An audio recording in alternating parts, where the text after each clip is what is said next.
That's hilarious. Just checking the stream, making sure. Okay, that's going live.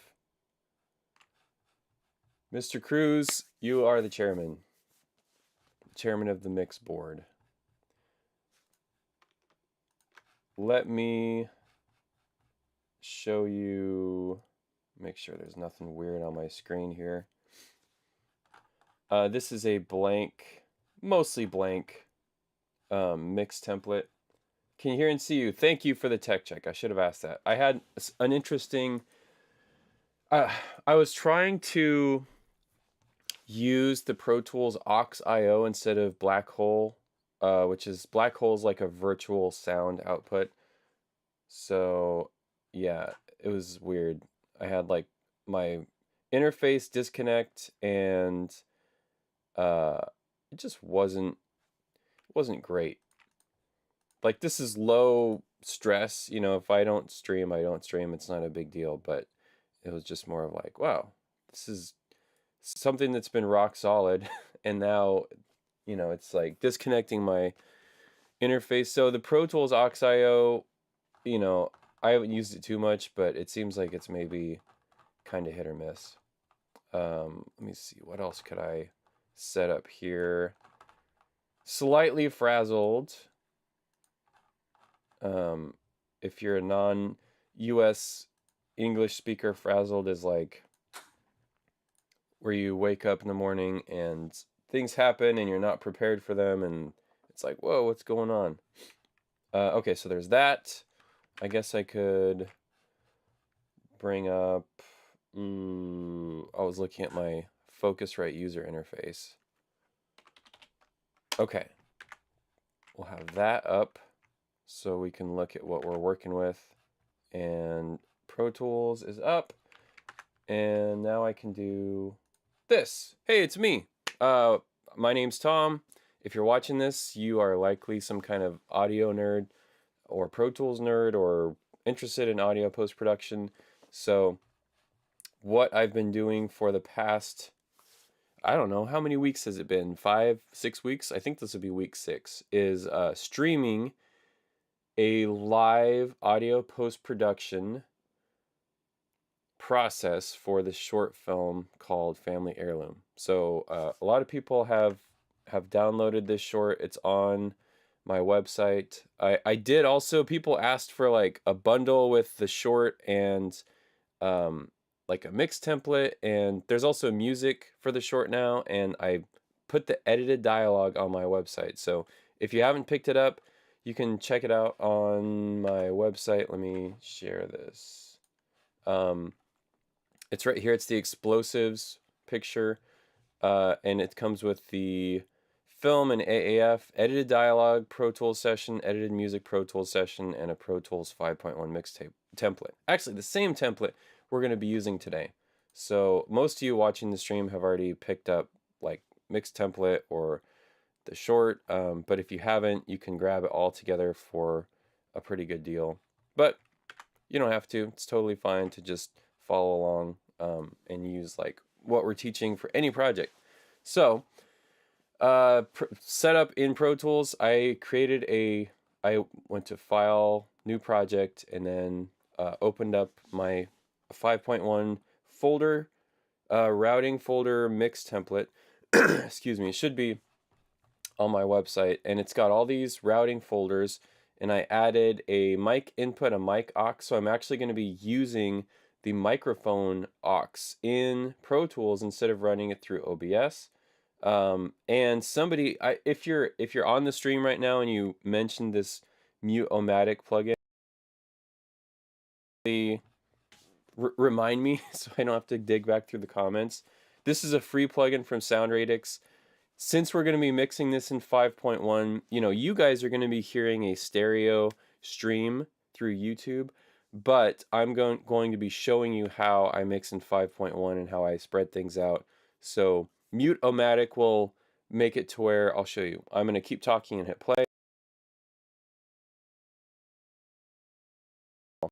So you shouldn't have been able to hear me when I hit play. Basically, it locks a mute to the transport. So If I hit play, then you're not going to hear me, so there shouldn't be any feedback when I'm mixing with no headphones. I got no headphones on.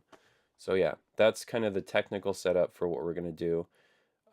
And quick rundown of the mix template. Everything is organized into folders. There's the stem and bus folders here with all of the 5.1 and stereo deliverables, which are input monitored. So if I want to listen to the 5-point mix, that's mostly what I listen to. But if I want to check like the M&E, the stereo M&E, or the stereo mix, or one of the stems, I just flip over to unmuting that. And I'm going to move stuff down a little bit. So I think, let's see, I don't have, oh, this guy, the fader cam is not plugged in right now. I should have checked that. Let me make sure this is plugged in. Yeah, that's there. Why is the red light's on? Fader cam, vid capture. Let me check this properties real quick. No, not that. Webcam. Properties. Yeah, that should be working, but it's not. Let me unplug. Let me do a little plug dance here. Maybe this is why. One second. Maybe this is why my interface was freaking out. Maybe it had something to do with that. Yeah, like this is just... Oh, there it goes. Okay. Yeah, unplug and replug. It's like the universal fix. Let me just check that real quick. Yeah, you can see faders. I got a guitar slide in the frame there and one of these. If you call yourself a sound designer and you don't have a slide whistle, shame on you. Okay, so that's all set up. Chat's there. So yeah, we'll be using this Faderport FP16. Really great, affordable 16-channel mixing surface. It only does like Huey, Mackie control. It doesn't do any of the fancy Yukon stuff. And Pro Tools, so got kind of off track, but stem and bus is in that folder. I've also got all my buses for the, stems and everything there. Also WebMix aux, which is going to crush things down pretty severely. This is basically set up to where if your mix is -24, your broadcast mix, then the web mix will be about -16, -17, right around there. Then we've got VCAs, which we're going to control food groups, fried or boiled eggs, definitely fried. And we get about 6 to 7 eggs a day because we got chickens, so I eat a lot of eggs. Dialogue aux, routing aux with mono verbs, 2 5.0 verbs, 8 dialogue tracks. I'm going to need to expand this quite a bit. Group and ADR and all that stuff. So it's just an empty session right now. PFX aux, 4 PFX tracks. That feeds into the sound effects submaster. Music aux with, quite a few music tracks. And then sound effects aux has the most tracks. It's got Foley, backgrounds, hard effects, and then an OMF, which we're probably not going to import into. And then if we grab Soundly, great. If not, actually, I don't think we're going to... Let's challenge ourselves to not cut sound effects while we mix. Okay, so yeah, that's the setup. So what we need to do with the blank session is import stuff from our sound edit session. So I'm going to do Shift Option I. I've labeled the session with the date and what it is, FH Sound Edit 240625_TB. I've gotten into the habit of doing that with sessions. That's the convention we use on a lot of projects that I work on for different studios, so that you can track the date that the session was completed and who did it. Okay, so we're going to link to source media. We're going to bring in everything except the routing auxes. I mean, we might as well bring in the OMF. Import playlists. I'm not going to bring in markers or anything like that. And we're linking to the source media. What this does is it just links to what's in these other sessions, and this is just one session, but it links to the audio files versus processing them, which will end up saving you hard drive space. If you always do copy or consolidate or force, it's going to create new audio files every time you import a session, which is not great. So at this point, we'll bring all this stuff in. Hopefully a video pops up. I might have to do Command 9. Okay, cool. So you guys should have the video right there. That's good.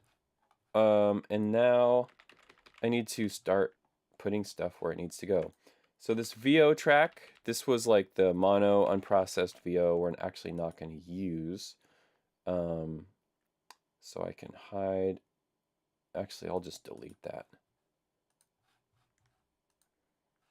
And the dialogue tracks, we have 12. So some mixers will just drag these into the folder that they need to go into.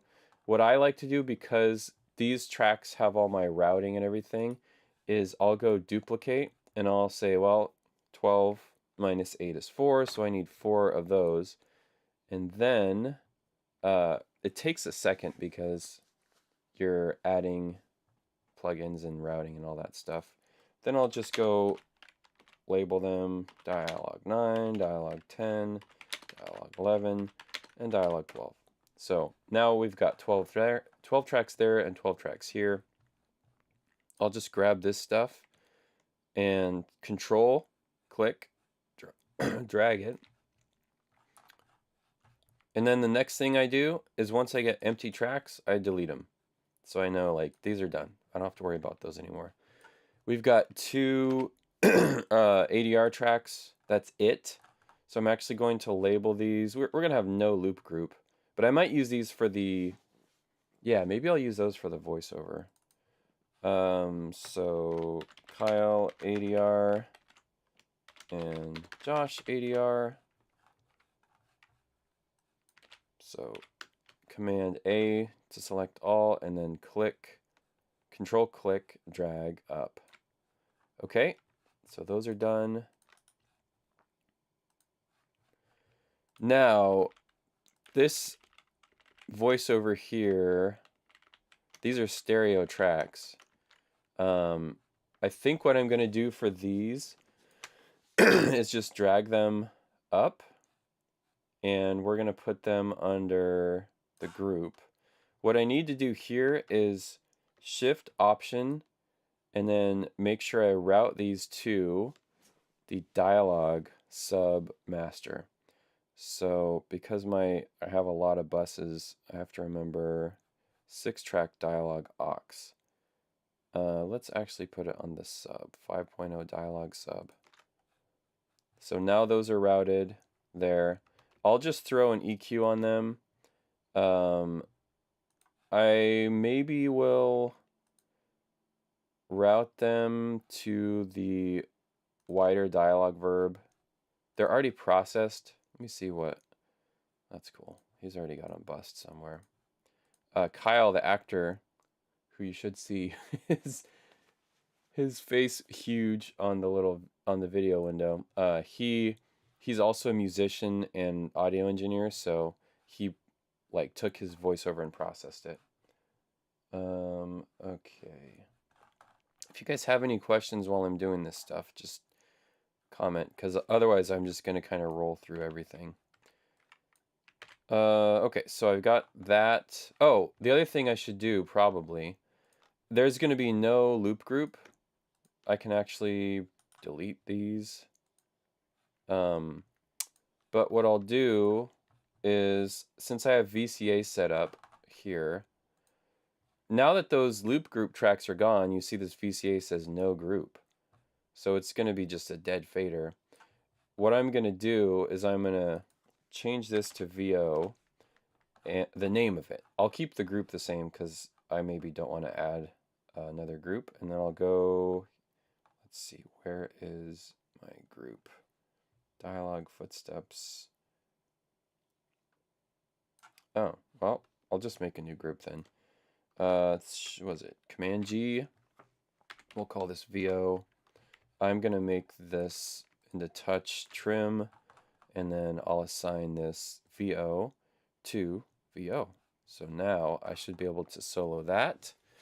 Let's see. You notice I only put an EQ on here because, like, I don't know if I'm going to need to process it more than that. It's already been processed. So just process as little as possible.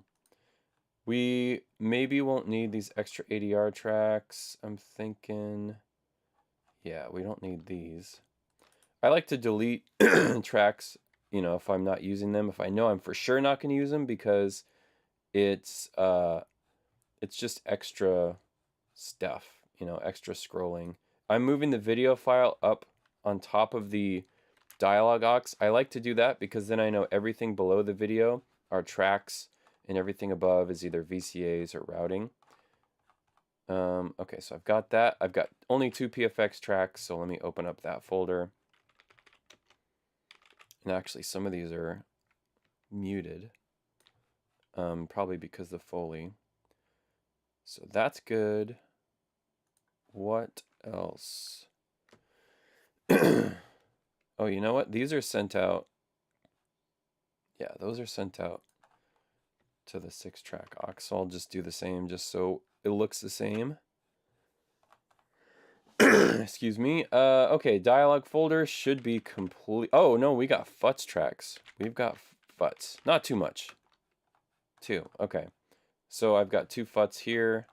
I'll just drag those up. Bam, that's done. So this folder is completely gone. Unselected member tracks. Ooh, let me see what I have unselected. It's raw ADR, so I don't need that. So hopefully, yeah, we're going to delete that whole folder. Let's go ahead and I know this is, it seems painful, like it's just a lot of dragging, but you have to make sure you get stuff on the right tracks so that when you're done, you can just mix. That's all you have to worry about. So I don't skip any steps with you guys. Okay, let's go to, we can close this folder. We're just going to grab the Foley now. So we've got a cloth track.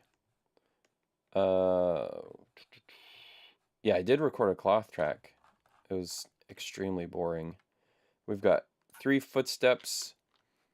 I might, since it's a small, you know, project, I'll go ahead and label these Josh footsteps, and then Kyle footsteps 1, Kyle footsteps 2, and then drag those up. Always control click just so it keeps sync. Whoops, a daisy. And don't blow out your other tracks by stacking them. Delete. How many prop tracks do we have? 4 super basic prop tracks. And I'll delete the extras. It'll be a nice clean session. And we've got 1 hand track. And sorry about coughing and clearing my throat.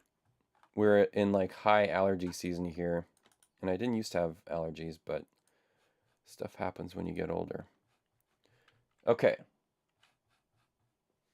Is there a way to get the ADR tracks? Yes, all that stuff is on my website.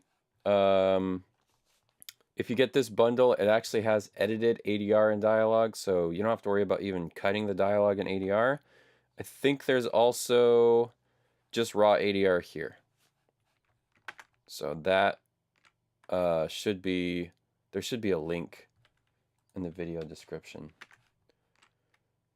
Okay, why VO in stereo? You'll hear he processed it kind of cool, like a little bit of a phase shift.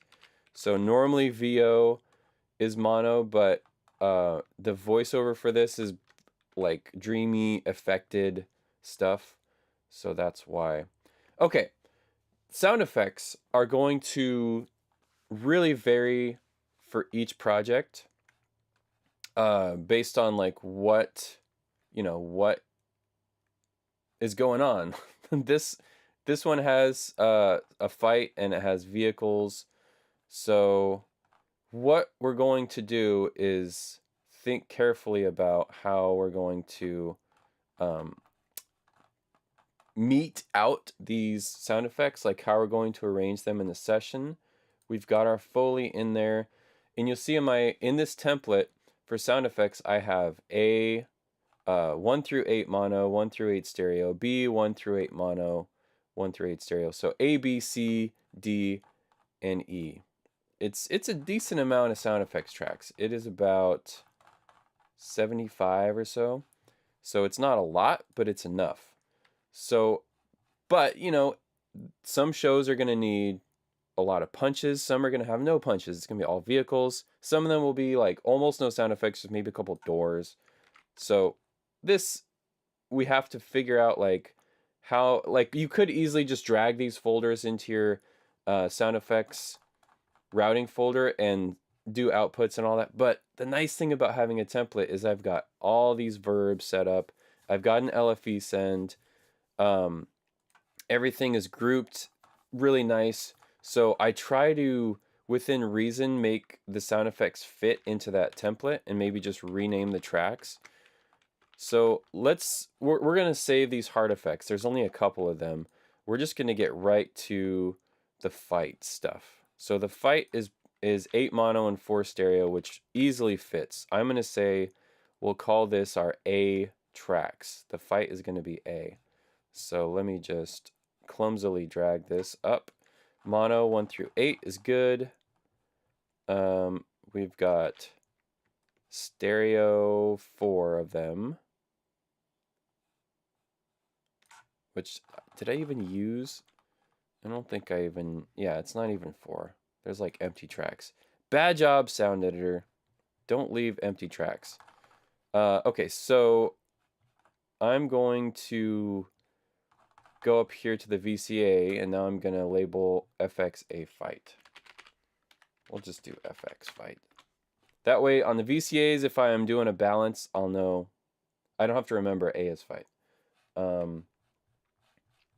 So, good question. What is the difference to HFX and sound effects? HFX, so I've actually pretty well organized my sound effects. Hard effects, HFX, are just kind of random. It's a random bucket of effects that don't really fit into the groups of fight, vehicles, or backgrounds. That's really the only 3 groups. So it's little things that, you know, incidental sound effects that I just didn't really know where to put. We've got some weapons here. So let's put those on B. Oh, while we're doing some organizing, since I only have 2 stereo on the fight, I'm going to delete the unused tracks. And I'm saving pretty often, because if there's any crashing, if there's crashing, you won't be able to hear me because I'm running my mic through Pro Tools, so that'll be interesting too. I'm starting to get a little bit overdue for a new computer. I've had this one for a long time. I built it myself and it served me really well, but it's getting to be that time. So I'm hoping that with work picking back up, I can save, I don't know, 10 grand or so to get a new computer. I mean, they still crash. There's just no escaping that. But, you know, this computer is like probably 7 years old now. Okay, so now we've got vehicles. Let's see, how do we have these arranged? There's 8 stereo and 4, actually 3, or 8 mono and 1, 2, 3, 4 stereo, but some of the stereos aren't used. And I did pairs because when I cut this, I used mono and stereo synced pairs. So it's actually a multi-channel recording. So I will do this. I'm going to delete that stereo. And now I need to have 6 mono, 1 stereo, 2 mono, 2 stereo. Okay. So 6 mono, Yeah, we're going to be on C. 6 mono, 1 stereo, 2 mono, 2 stereo, right? That's what I said? Yeah. So this is going to be the truck. Hopefully this does what I want it to. Yep, that looks right. Cool. And I'll just dump these tracks. Let me make sure I label my VCAs. So A was fight. We'll just say FXB weapon. Let me add the A to this. Just might as well. FXC truck. And then FXD is going to be bike. And FXC will make the hard effects. The least important effects. Okay, so truck has been dragged. Bike, what's the setup here? 8 mono, 2 stereo. Super simple. You can see I use a lot of mono effects. So this is going to go on D. You could easily just throw these on a set of like 24 sound effects tracks, but come on, man. Make it easier on yourself. Organize them, have them set up so you can just grab a VCA to adjust them up or down. I'm going to leave the FUTS effects in just because I might want to do that. Okay, so that's all the sound effects.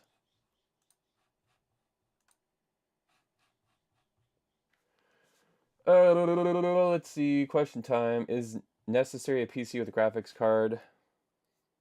Oh, you're talking about integrated graphics like on an Intel chip? I have a Blackmagic card, which is nice because it gives you a like 3rd or 4th output. It's not necessary though.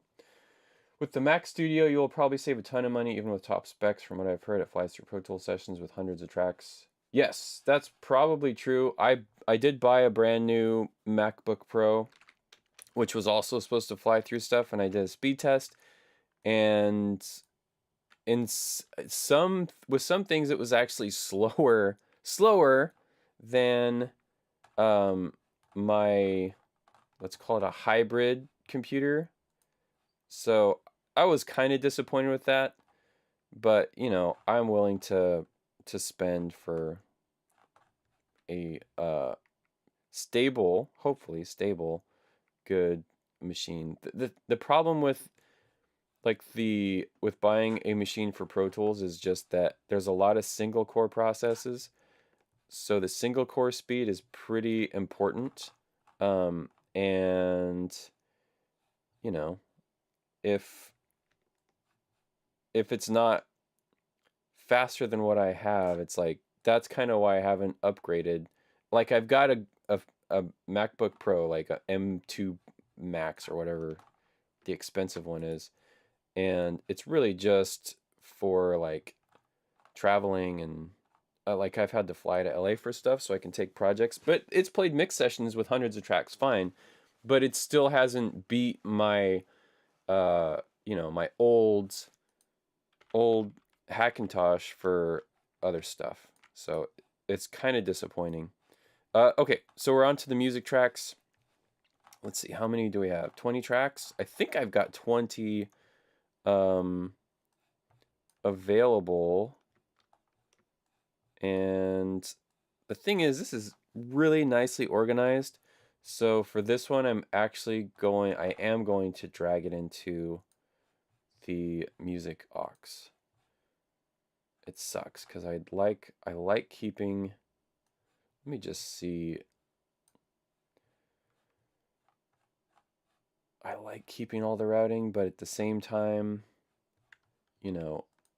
everything's nice and organized, so I'll just send it to the 5.0 music sub, and I'll just add everything manually. So music verb 1, music verb 2. I don't tend to use LFE for the music stem.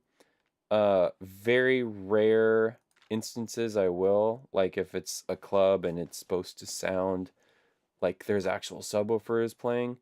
But the nice thing about having big main speakers is you get down to like, 30 hertz or so you don't really need it. Oh, and then EQ. We'll do an EQ.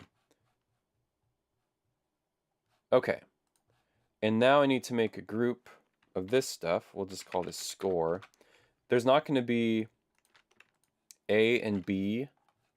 I have my template set up for A and B, 10 stems of A, 10 stems of B, because a lot of the time the cues are delivered, in separate cues, like 1M1, 1M2, 1M3.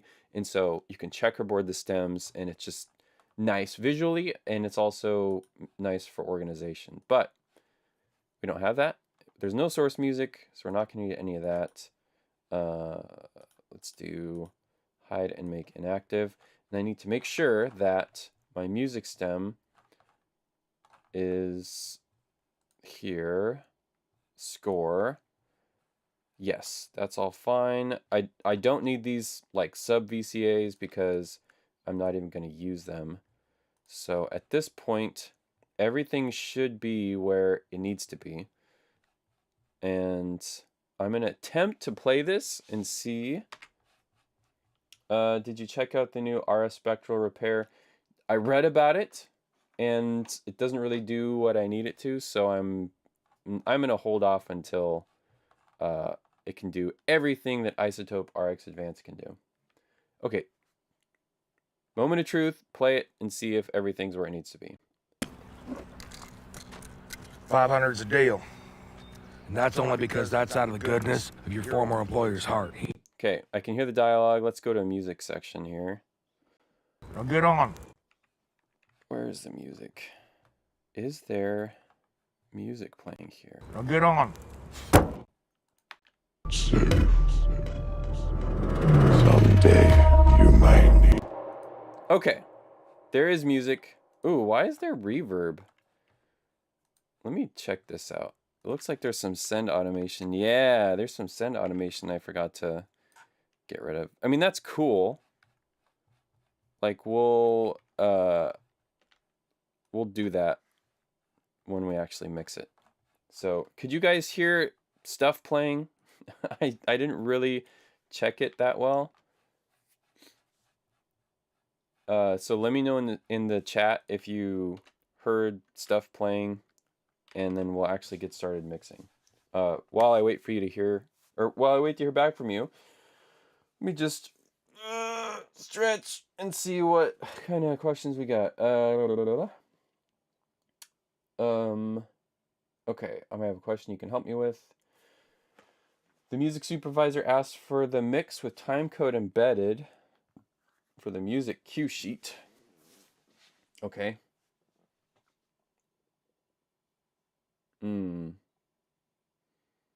Yeah, so as long as you printed the mix and it matches the timecode burn on the video, then yeah, bam, you got it.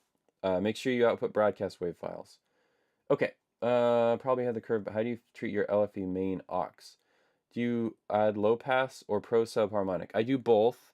That's a good question. I can show you that really quick. Let me see. I had a clip here. Interesting. Why did that clip? I don't know. But okay. So on, for example, sound effects aux, we'll use the LFE. So I have my LFE aux. This is a mono aux, and I have low ender, but you can use pro subharmonic. It really doesn't matter what you use, just make it sound the way you like it. And then on the sub master, this aux here, actually sound effects, let's go sound effects aux right here. That's right, because I switched to using routing folders. Okay, so there's a one band EQ that the channels are unlinked. Okay, so it's a multi-mono plugin, but each channel should be treated individually. If I did it right, fingers crossed. LFE is low passed at 100 hertz, 12 dB per octave filter. So even if you didn't use pro subharmonic or some kind of low frequency synthesizer, anything going to the aux is going to be low passed.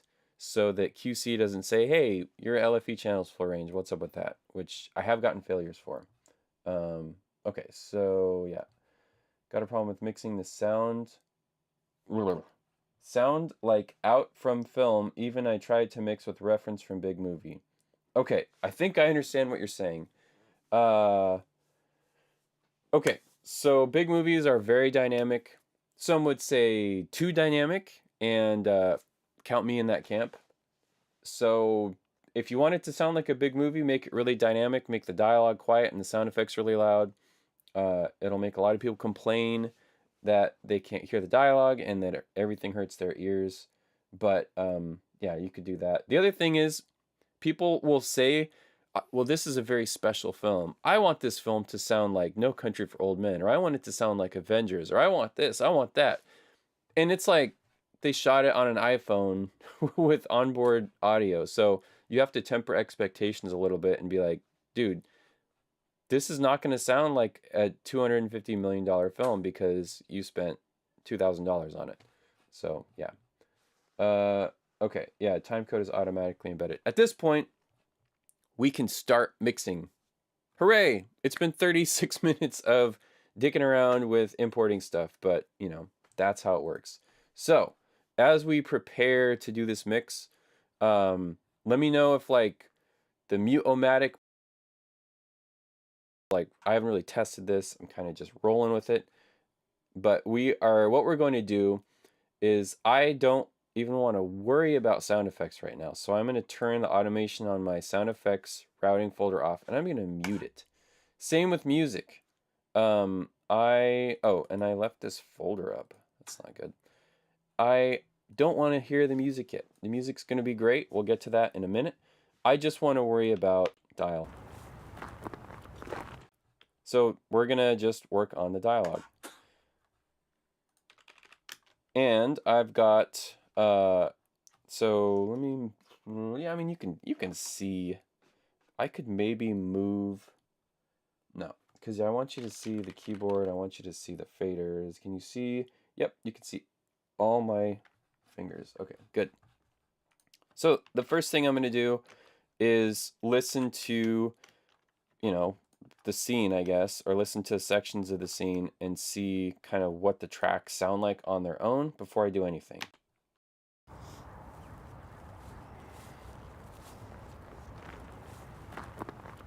Hey man, you have it? Yeah.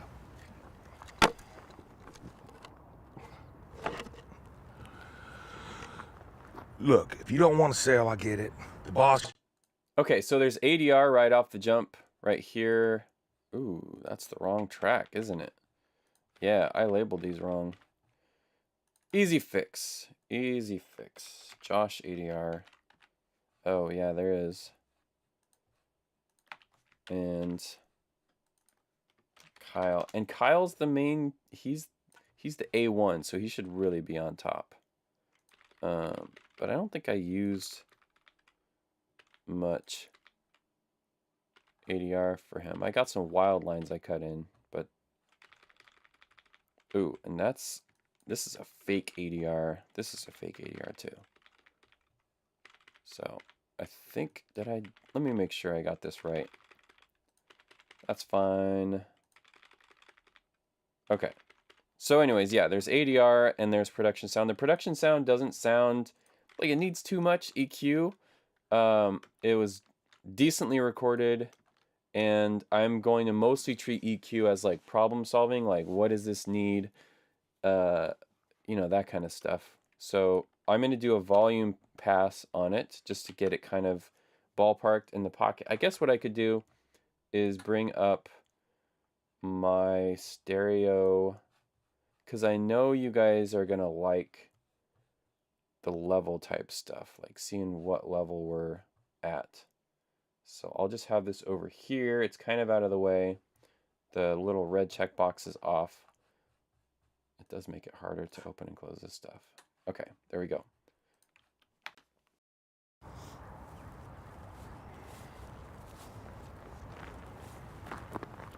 Hey man, you have it? Yeah.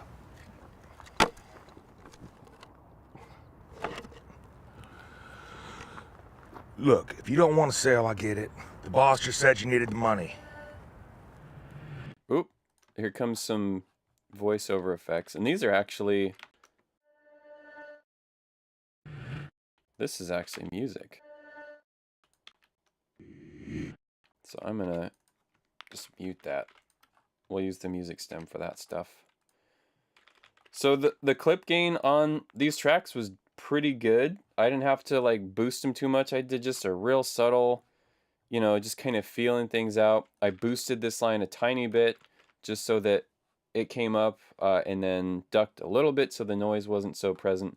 We do need to EQ this ADR. Hey man, you have it? It's too boomy. So I'm going to go into preview mode and loop it, loop playback, and I'm just going to open my EQ and start EQing this. Hey man, you have it? Hey man, you have it? Hey man, you have it? Hey man, you have it? Hey man, you have it? So what I was doing there is listening to the ADR and trying to make it sound more like production. This ADR was recorded with a close-up large diaphragm condenser mic, kind of like, can you see it? This one. I don't know exactly the maker model, but it's definitely something you'd use to record vocals for an album. So that was kind of the first strike one, is when you record ADR, you want to record a boom and you want to record a lav that matches the production sound, because then you don't have to do too much with EQ. But if you know what you're doing, you can match or get stuff close no matter what it was recorded with, as long as it's close enough but not too close, and the performance somewhat matches. You can make it fit in really well. So what I've done is I've listened to it and I've heard, hey, this ADR was recorded, you know, with a close-up vocal mic, so I need to reduce the boominess of it, the proximity effect. I've done that with a combination of a high pass and also a low shelf in Pro Q3. And I've also, because the production sound is combining a boom and lav aligned together with auto align post 2, there tends to be more of a mid-range presence, especially with the lavs. Like normally if you're just EQing a lav by itself, you'll cut. This is general, like every mic is different, but I'll end up cutting around 500 hertz a lot of the time, just because the voicing of the mic, and then maybe, you know, around 2K a little bit. But so I've boosted 500 hertz, I've cut at 1700 hertz, and I've also done a high shelf down at about 6K. You can get a similar effect by just taking this low pass and moving it down, but I like to combine a low pass or high pass and a shelf to really like shape things a little bit more subtly, I guess. So in preview mode, you can see I switched to preview mode. I'll loop it, I'll get the EQ settings I like, and then I'll do Option Command question mark to write those settings to the selection. So I'm taking this line by line and I'm just doing it to the selection. So if I take this out of preview mode now, what'll happen is the EQ has no automation, and then as soon as it gets to this breakpoint, it jumps to the automation that I've set. So, good question. Do you feel like you ever have to use Elastic Audio to match lip sync with ADR? Yes, always. And the best tool for that is Serato Pitch and Time Pro, which is expensive, but it's worth every penny. So I've been editing ADR for a TV show for the past couple weeks, and on my left monitor, I've got Auto Align Post, I've got RX Connect, and I've got Serato Pitch and Time, and that's it. That's what I use. Does preview mode have a shortcut? You can assign a shortcut. I assigned it to, I have a, what is this, a Logitech keyboard? It's all dusty. No, Corsair. So it's like a gamer keyboard, and it's got little shortcut buttons, and I've assigned that to, I think, G6. Let's see, does that work? Yeah. So G6 on mine is assigned to preview. I think you can set that up in Pro Tools. Yukon control surfaces have little soft keys you can assign, and then like some of the other Avid control surfaces actually have like combination presses you can do to get into preview mode. But so a big part of dialogue mixing for me is loop, preview, right to selection. So let's just check this ADR out. I'm going to do a little fader shake on it. I'll bank down for this one.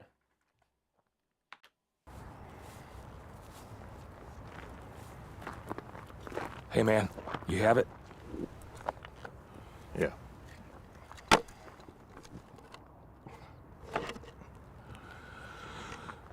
Look, if you don't want to sell, I get it. So it matches pretty good. I'm going to just jump from this one. Look, if you don't want to sell, I get it. To this one. Hey, man, you have it? It's maybe not perfect, but it's pretty close.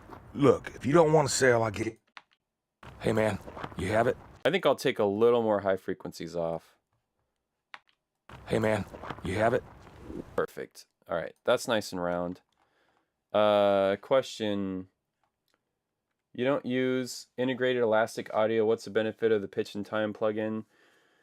So I break out my ADR to mono tracks. I do a boom and a lav when I'm editing because the lav might have different issues than the boom. Like it might have some clothing rustle, or the boom might have a stand hit. So instead of treating the ADR audio as a stereo pair, I treat them as individual channels, just like if I was dialogue editing. So if I use elastic audio on 2 mono tracks, it's not going to keep the phase coherency when I'm stretching. So I just process them, I guess I can show you this. It's kind of not really mixing, but that's okay. Pitch and Time Pro. Let's just pretend this is ADR. I'll grab, change it to voice algorithm and change to multi-input mode so that the audio is processed as a stereo pair in Serato, but I can edit them separately. So that's why I do it that way. When you edit dialogue for another mixer, who does the denoising? The mixer does. I will maybe clear with them, communicate, hey, if there's a line that sticks out, just one line for the whole scene, and it's super noisy because there was like construction going on, is it cool if I just make that line fit by, taking out some of the broadband noise? Most mixers will say yes, but save a copy on your X tracks. Speaking of X tracks, I forgot to grab those. Yeah, let me do that. Let me slide this over and then bring the X tracks into my dialogue. They're hidden, but I still want them to be in the right spot. And then all this OMF stuff should go in there. Okay. Sorry about that. Sidebar. Yeah, so, but generally, like, I try to do no broadband noise reduction and limited tonal noise reduction, hums that go through the scene, that kind of stuff. Okay, so we're going to continue mixing this because I don't want to get too bogged down. I think what we'll do, we'll just take it linearly in time. There's some voiceover here. The boss just said you needed the money. Protect this. Keep it safe. Someday you might need it. So, little, like, psych out thing. Protect this. Keep it safe. Someday you might need it. There's a little bit of stereo width on that, so that's why I have that there. What I'm going to do is, let me listen to this other layer. Protect this. Keep it safe. This has way more stereo spread on it.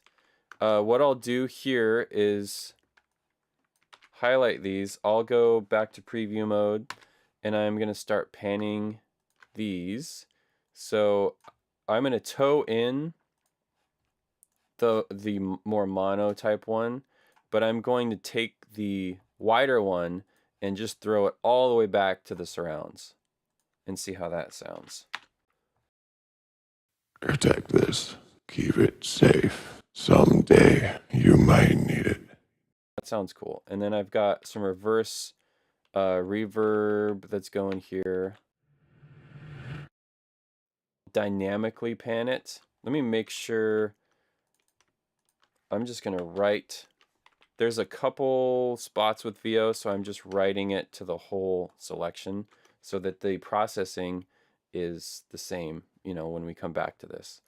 I am going to add, I like the echo of it, but I'm going to add my own reverb to it just to really spread it out. Protect this. Keep it safe. Someday. Okay, so we need to tell Pro Tools what kind of reverb we want. Yes, you should be hearing double. There, it's he's processed he's processed the voiceover with like a stereo spread thing, which is cool. But yeah, it's gonna sound not as cool in stereo. Okay, so we've got Phoenix Verb here. This is a super old plugin. Maybe, I don't know, let's just use Revibe because that's what everybody has. And I've got some settings here. Let's use my Vangelis preset. So I'm writing to the, actually I'll write to the whole session. So I'm gonna use this setting, this reverb setting. And let me bring up the center and the rear because I want it to be real wide. So let's see how that sounds. This. Keep it safe. Someday you might need it. Cool. That's like a 7. No, I think it's a longer tail than 7. Yeah, no, it's about 7. So yeah, we'll just listen to this now. I don't want to sell, I get it. The boss just said you needed the money. Protect this. Keep it safe. Someday you might need it. Okay, and now I'm going to dynamically pan these little reverse guys.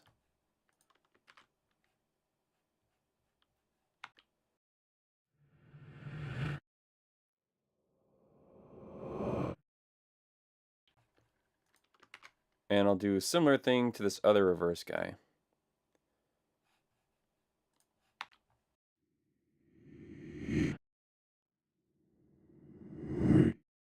Maybe not.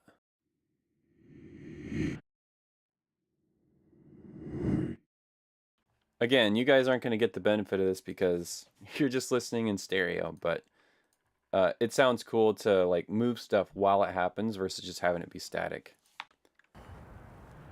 Protect this. Keep it safe. Someday you might need it. Wait. Cool. I think that's fine. Maybe let's do this instead, just because this is a fun section. So we're going to link.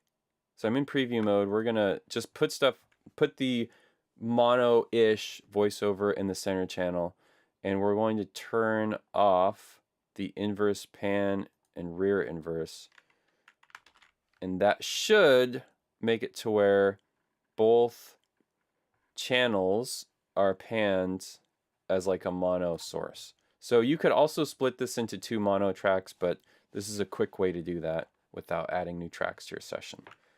Okay, so now let's just take it out of preview mode, and we'll start panning this. Protect this. Keep it safe. Someday you might need it. So we're hitting all 4 corners of the room. Said you needed the money. Protect this. Keep it safe. Someday you might need it. Cool. I'm not even going to touch the volume on that because I'll probably adjust it as a group once we get the music in there. But let's go ahead and keep on keeping on.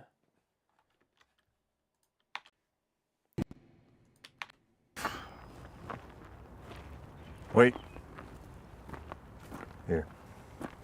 Okay, so here's a good example of where we actually need to do some more involved mixing. I like to treat a mix as I guess kind of a reductive process where, or more asking the question like, what does this actually need? You know, what is needed for this? What's lacking from it, or what needs to be reduced?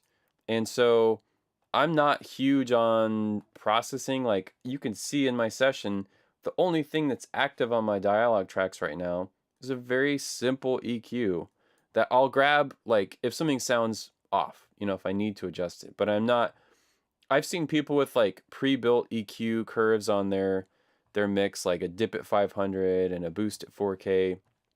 And to me, you have to kind of take each track as it comes in. And then on my aux, so literally processing that you guys are hearing right now is an EQ with basically nothing but a high pass and low pass. No de-essing, no compression on the tracks. That's going to a dialogue aux. I have the SA2 bypassed right now. I have a compressor with a not it's a pretty high threshold, minus 16.8, 2.8 to 1 ratio with a pretty slow attack and pretty slow release, and it's just adding 4 dB of gain off the jump, and then a limiter, and that's it. So very minor basic processing. Okay, so let's just keep, so off track, sorry about that. We're gonna need to mix this line up where Kyle, the gentleman on the right, says, Wait. Here. So the wait is fine, but the here is very low. Easy enough to fix. Wait. Here. Why did I do that? Well, we're close. We're closer to him here, and this is him letting go of this thing that's important to him that he might need later. And so yeah, the nice thing about having a boom and a lav is as you can hear, the boom has a lot of noise in it. It has birds and traffic and air and footsteps. So if we bring the boom up 12 dB there, you're gonna hear all that noise just bump up, and then you're gonna say, okay, well now I need to noise reduce it, and now I need to, you know, like have super long fade in and outs, and you're still gonna hear the noise come up. It's just gonna be more subtle. The nice thing with using the lavs is you can use them similar to how you would use a snare mic on a drum kit and just bump up stuff, and it can be completely hidden what you're doing. Like you're hiding in the noise of the boom with the lav track. Wait. Here. Maybe I'll bring up, let me boost the highs on here a little bit just so that it's real crispy. Wait. Here. That's a little too much. Wait. Here. I'll grab a, just a, you know, a bell. They call it a bell, but just like a regular old, you know, parametric EQ and boost up like that. More often than I will do that because, oops, because if you do a high shelf up, it's going to bring all the nasties up, like cloth rustle and ticks maybe you didn't find and crackles and stuff. So a lot of the times just using a bell to boost, you know, like around 2 to 4K, that will give you the clarity more cleanly than a high shelf will. Wait. Here. 500's a deal. And that's only because that's out of the goodness of your... Okay, we've got some more ADR here, and what's nice about having already mixed this is we can go back. Let me make this smaller. Even smaller, please. We can go back to Josh's ADR, and we can copy and paste the settings, or the nice thing about everything being on one track is we can just highlight down and do Option, Command, question mark, and write to all his ADR. Just keep that same EQ setting. This ADR is going to be, if it's not matched, it's going to be a lot more obvious because it's butted up against his production. 500's a deal. And that's only because that's out of the goodness of your former employer's heart. He knows how hard things have been since you left the business. Okay. It's not perfect, but, you know, I think it's good enough for our short here. 500's a deal. And that's only because that's It's a little too dark. 500's a deal. And that's only because that's out of the goodness of your former employer's heart. He knows how hard things have been since you left the business. Well, Let's really challenge ourselves, and the production is okay here. They just ADR'd it, I think, because they were concerned about the box. So I'm gonna Rochambeau between these two. Let's right, yeah, that one needs to get enabled. Hearing a flam on the dialogue. Oh, we're hearing phasing. Well, that's not good. Oh, maybe. Let me think why that would be.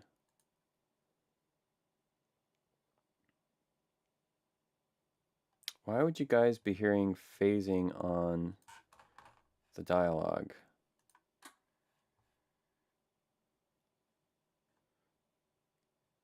Oh, I think I know why. I think I know why. Maybe the OMF is going somewhere it shouldn't. Yes, that's exactly it. Thank you guys for letting me know that. It's because I dragged these. Let me just make these inactive. I should have checked that. My bad. I might as well, while we're here, just check these extracts. I think the extracts are going to be fine. Yeah, these are fine. Okay, this should be better. Let me know, though. Deal. And that's only because that's out of the goodness of your former employer's heart. He knows how hard things have been since you left the business. well, The performance is so different. That's not a great spot. And that's only because that's out of the goodness of your former employer's heart. He knows how hard. Yeah, the pitch is too different. So we'll just keep it with the ADR for that. I think that's a pretty good match. 500's a deal. And that's only because that's out of the goodness of your. I'm gonna have to bring this fill up a tiny bit. 500's a deal. And that's only because that's out of the goodness of your former employer's heart. He knows how hard things have been since you left the business. well, And there's a little off camera person going, huh, here in the fill. It's kind of interesting. Maybe we could try EQing that out just because it might be kind of interesting. You left the business. You can see it right there. So we're going to try to notch that guy out of there. You left the business. Almost. You left the business.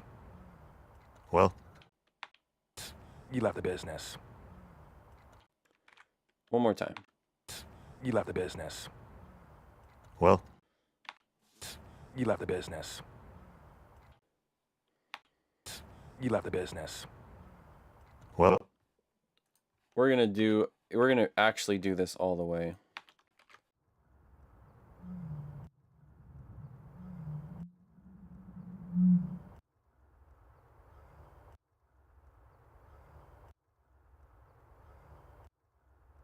We'll just glide this setting up. That is band, I believe that's band 2. What band is that? Nope. Band 3. Nope. 1, 2. Shoot. What band is that? It's 7. Wow. I would not have guessed that. Okay. Just glide this guy back up.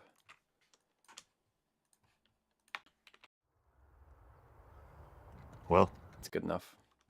Okay. Keep mixing here. Here we've got a shot with two mics, two lav mics going at the same time. One off screen, one on screen. You could pan these if you wanted to. But, I mean, I guess let's pan it a little bit. It's a bit. Might be kind of cool. He knows how hard things have been since you left the business. Well, PayPal okay? You know, friends and family, no fees. whatever. It's Rainbow 69 420. Good deal. You be sure to tell Sarah hi for us, all right? Protect this. Keep it safe. Someday you might need it. Our family is counting on you. Okay, there's some cool stuff going on here. We'll do the same spinny deal with the main, the like mono guy here. So let's do that. Protect this. Keep it safe. Someday you might need it. Our family is counting on you. And then let's see what the double is doing. Protect this. Keep it safe. Someday you. Let's see. Let's just bring this forward. We'll just go forward and back on this one. Protect this. Keep it safe. Someday you might need it. Our family is counting on you. Let's do something really cool with this. It's counting on you. Okay, so it's gonna be all crazy and panny and interesting, and then when we get counting on you, everything's gonna be playing out of the center channel with this voiceover. Our family is counting on you. We go from wide to centered.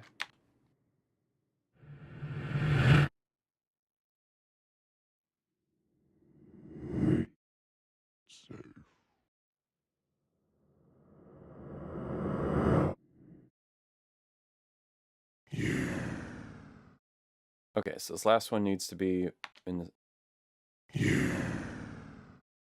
Cool. And what's this one doing?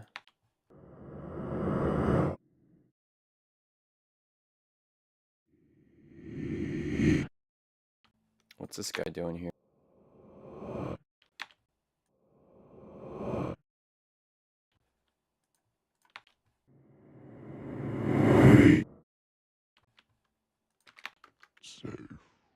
That's cool. That's a nice little echo. I will unlink and I'll pan this one. I'm going to bring it up. Clip gain first too. Oh, let's do preview. And make sure we got... Come on, man.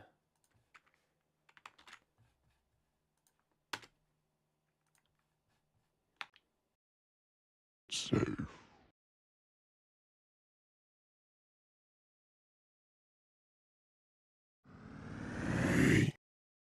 Okay, let's just listen to this all together now. Hi for us, all right? Protect this. Keep it safe.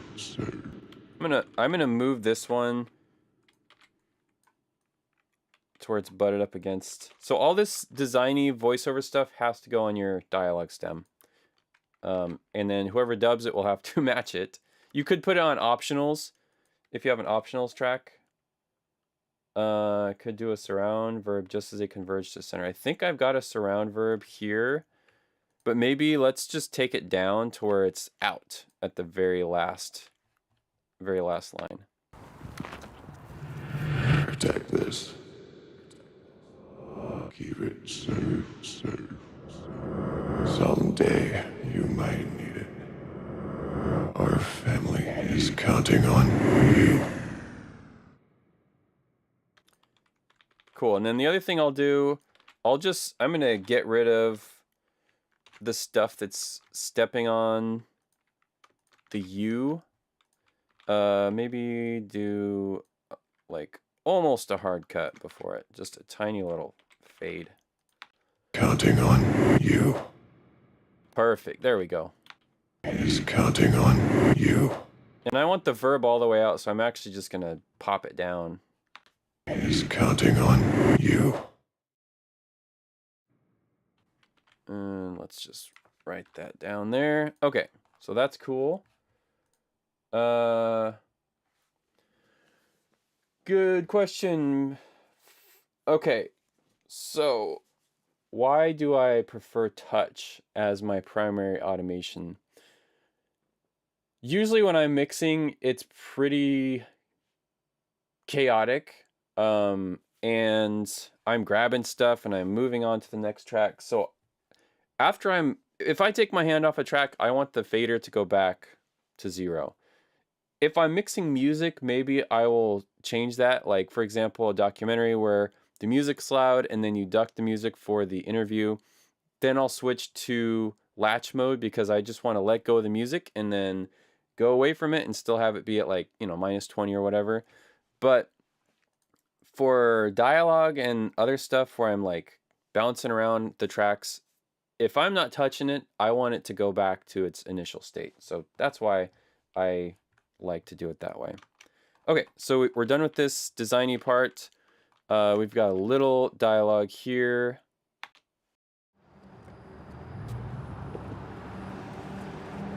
So here I'm just gonna kind of fade this in. It's a noisy place. Like there's trucks going, which are covered with sound effects. I don't want to completely lose the production sound, but I maybe want to favor the sound effects. So I'm gonna, we're not hearing the sound effects, but I know down the road that's what I'm gonna do. So I'll just duck the dialogue and kind of bring it in.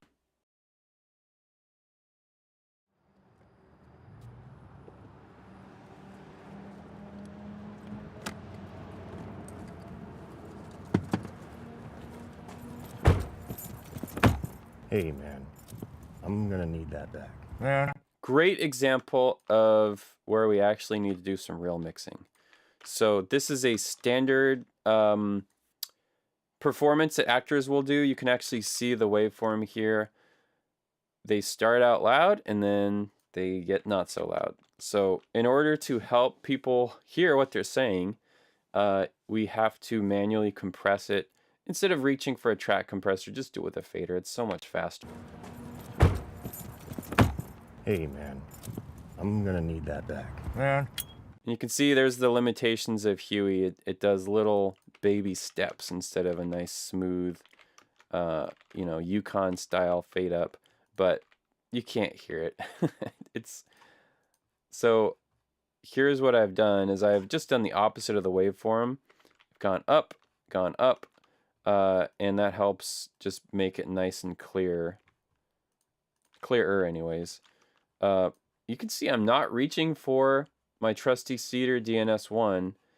I could, but we see the traffic, so I'm not too concerned about it. The dialogue editor has wonderfully faded in the ambience from each shot so that I can't really hear the transitions.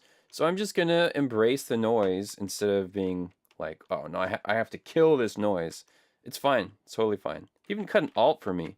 Man, somebody should hire that guy. All right, so let's keep mixing this, and then we'll get to some more fun futzing and stuff like that. Hey, man. So he's a little dull there, so I'm gonna boost the highs on his lav, really high mids. Hey, man. I'm gonna need that back. Yeah. Deal is a deal. Hey, man. I'm gonna need that back. Yeah. Deal is a deal. You hear me? Now get on.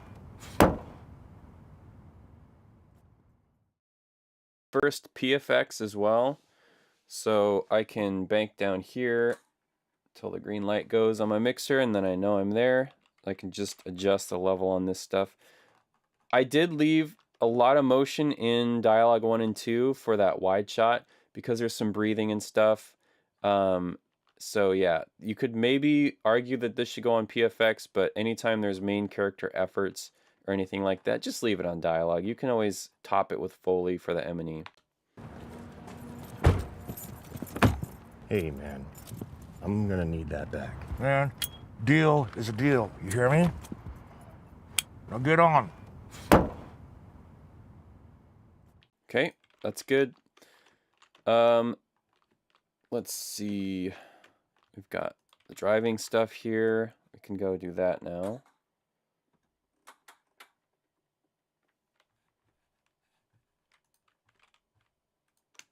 So this, we've got a FUTS here.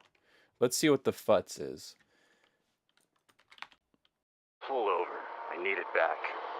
Cool. I mean, I've already got like processing on this. On my FUTS tracks, I have super steep band passes, or sorry, high pass and low pass. It's basically a band pass. And it's the same for each track, but we want to make it sound a little different because this should sound like a cell phone and this should sound like a helmet. So let's go. And also there's going to be action stuff. We don't maybe need to limit it that much. So I'm in preview mode. I'm trying to keep stuff where you guys can see it. Okay, so I'm in preview mode. Pull over. I need it back. Pull over. I need it back. Pull over. I need it back. Pull over. I need it back. Now this FUTSes can be really good for noise reduction, like phone calls specifically, because it, you know, I have a really heavy compression on this to match what a phone would do. So you kind of need to reduce the noise on a lot of stuff. So with Cedar, what you do is, I kind of know ballpark where the level is. It's going to be pretty high because this was actually recorded in the helmet. And then generally I've found that a shape like this works. I'm taking out way more than I would if this was just regular dialogue. Since it's futzed, I'm okay with processing. It can actually make it sound more like a phone if you overcook it a little bit. Pull over. I need it back. Pull over. I need it back. Pull over. I need it back. Pull over. I need it back. Pull over. I need it back. Pull over. I need it back. I'm going to say that's good for that. And now let's check this FUTS. This will need to be boomier. I hope your leg is healed up enough. I hope your leg is healed up enough. I hope your leg is healed up enough. I hope your leg is healed up enough. I hope your leg is healed up enough. That's fine.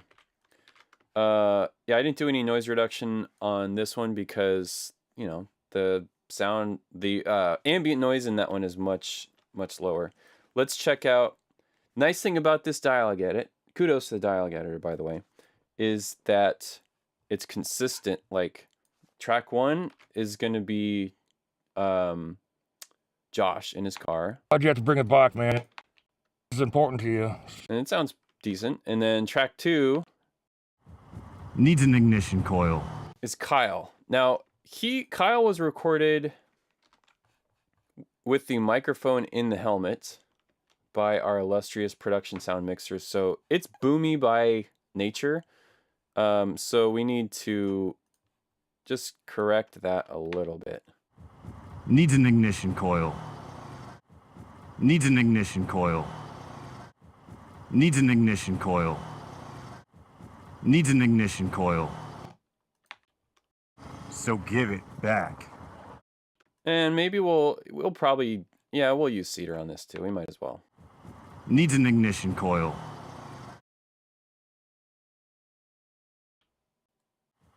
Needs an ignition coil. So the nice thing about Cedar is it's super easy to automate. I can hear there's a rev at the end of this line. An ignition coil. And so what you do is you just grab the level and bring it up, the louder the sound gets. Nope, sorry. Needs an Try again. Needs an ignition coil. And I'll also bring some of the highs down. Needs an ignition coil. You can also do that with your control surface. You can map out the plugins, but I've found that it's faster to just grab the mouse because like I have to hit plugins and then I have to like do flip and like you know, that's 2-3 button presses before I can even start grabbing stuff.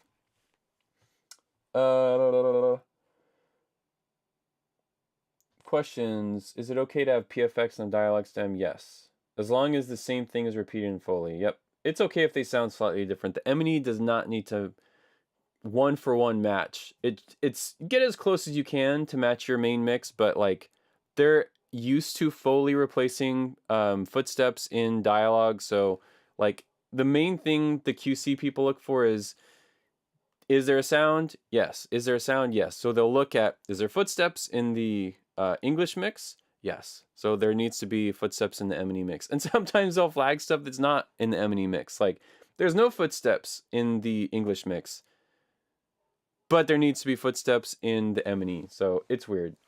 That's just quickly being replaced by automation and AI. So I don't know. I don't know where that's going. How do you write automation to the selection without making a selection? You have to make a selection. You probably couldn't see it because I was doing it too fast. I will try to slow down. How much is Cedar? They don't even have a price listing on their website. When I bought it, it was, I think, $5,000 or so. So it's pretty expensive. What I'm going to do right now is mix this dialogue. Why'd you have to bring it back, man? What happened to the Dodge Caravan? Needs an ignition coil. Pull over. I need it back. I know this is important to you, especially with everything that happened with your dad and all. So give it back. Can't do, buddy. I hope your leg is healed up enough to keep up with the champ. So you'll notice this dialogue is hot. It's averaging about -23. Why am I doing that? Well, what's going to be playing underneath the dialogue? Yep, really loud engines. No music, but definitely engines. So I'm planning ahead by mixing the dialogue up. If I had it at -27 or -30 or whatever, you know, I felt like was good for a theatrical mix, then I'd have to take the sound effects way down and the energy of the scene is going to be pretty low. So yeah, that's why I'm doing that. Pull over. I need it back.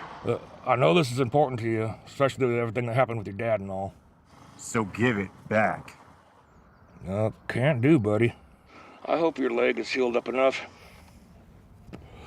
to keep up with the champ. Cool. And maybe, you know, Josh's lines might be a little boomy, but I kind of like that. It's pretty natural and realistic and threatening. So I'm not going to take any of the boom out of that. So let's go to this. There's no dialogue for the car chase. We're going to go to this.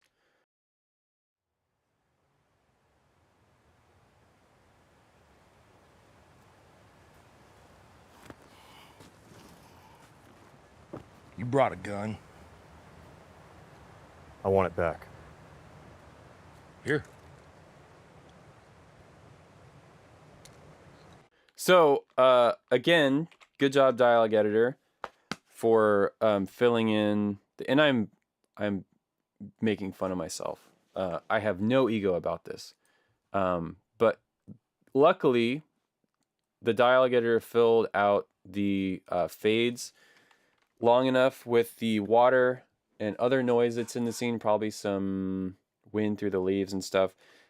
The nice thing about that is as a mixer, I don't have to noise reduce this if I don't want to. I can just leave it natural and say, you know, the backgrounds are maybe going to fill in and the music.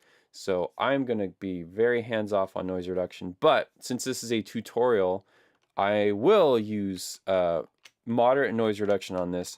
The rule I have with broadband noise reduction, really with any processing, is that I do not want to hear it. When I listen back to the mix, I don't want to be thinking iZotope, Cedar, Acon, Buzzfree, like spectral layers. Like I don't want to be hearing all the work. I just want to be watching the movie, captured in the moments that's happening, following the story, and the technology should just be getting out of the way of that. So that's like what I'm listening for is, you know, not hearing the actual work. So how do you do noise reduction on something where it's two mics playing together? you could really, you should probably treat them differently. And the scene is cut with boom and lav in pairs based on the shot. So boom, lav, boom, lav, boom, lav, lav. And then there's some wild lines here. Actually, these wild lines all move down. Really, the terrible dialogue editor should have put them on some bottom tracks so I know to treat them differently. So I will take care of that for them and dock their pay accordingly. But I'm going to say each of these tracks is like its own special, precious thing. I'm going to go to preview mode and I'm going to start figuring out what kind of noise reduction I want to do. Don't set your noise reduction on fade ins and fade outs. You need to be in like the meat of your clip where it's full volume. Otherwise your threshold will be messed up. So boom 1, let's see. You brought a gun. You brought a gun. You brought a gun. So I'm only dipping this -3, actually a little less than -3, and I was listening to the faders to make sure that I wasn't biting in too much to the dialogue. So I'm going to highlight that whole selection and do Option Command question mark. So I'm writing that all the way down the track. We'll just check it here. That's fine. It's going to be like the lavs are going to be loud and proud for this. So speaking of that, let's move on to the lav. One thing you can do to speed things up is if you get a noise reduction setting you like, you can copy it with Shift Command C and then paste it to the next plugin down with Shift Command V. To make sure this gets the same amount. You brought a gun. You brought a gun. It's fine. Make sure this. Come on, man. That works. Good stuff. Cool. So hopefully the noise is consistent. Just to see if it is, one thing you can do that's really nice is, I think you can do this for each track. Copy all automation and then fill paste, which is Option Command V. Let me make sure it grabbed the different settings though. Yeah, it did. Okay, that's cool. So I'll just copy and paste for all these. Then I'll need to take this one. This is a lav, so I'm going to copy all automation and I'll paste it to this lav. Maybe I should copy the boom automation to the wild lines too. And what that does is it just gets you a starting point for the clips. I'll still go adjust these individually, make sure everything sounds good, but I've already got the setting for the top tracks, so I just copied it to the following tracks to see, you know, maybe it's close. I want it back. That boom is a mile away. I want it back. This one, you can either raise the threshold or raise the clip gain. I'll just raise the clip gain because it's faster. Boom's a mile away. Put it down. Here. That seems fun. Put it down. So it's not taking all the noise away. It's just taking some of the heat off. And you'll find this on lower budget movies if they, recorded boom and lavs. The boom is going to be in another zip code and the lavs are going to be maybe scratchy, noisy, but you'll have to lean on the lavs because the boom is just not close enough. Take it. Okay.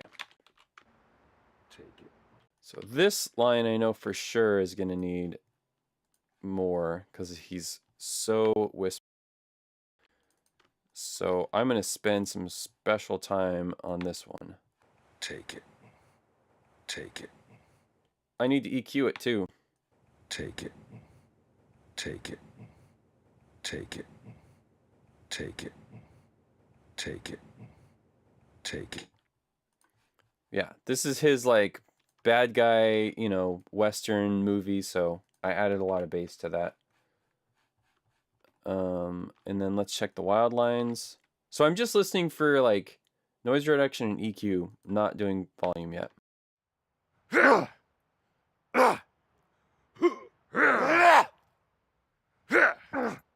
That's all fine. Maybe we could add a little bit of slap to the wild lines just to make them a little more epic. But it shouldn't be so much that you notice it. Like, that is too much. So let's go down to like minus 36. That's fine. Okay.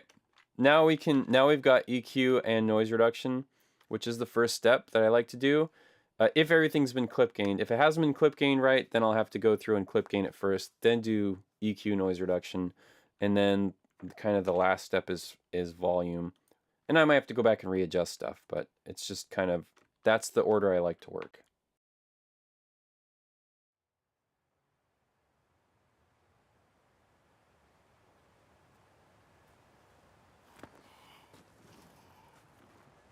You brought a gun.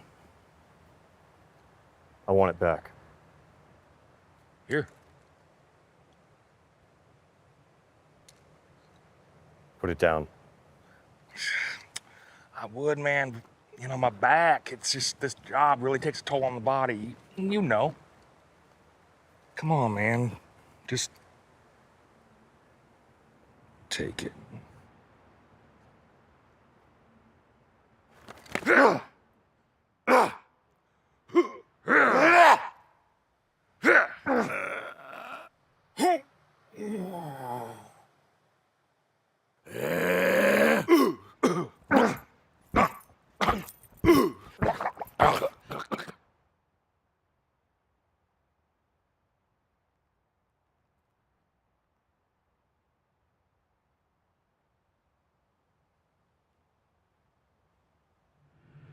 Protect this. Keep it safe. Someday you might need it.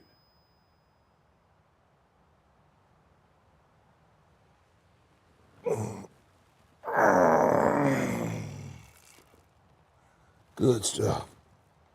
Good stuff, man. Just, I don't care, Keith, man. It's not worth it, man. Yeah.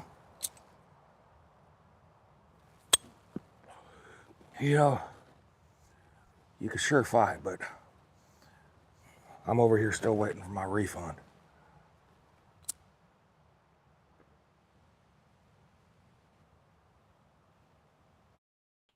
Okay, we can hear some scratchiness in his lav, which the terrible editor has left in for some reason. Go figure.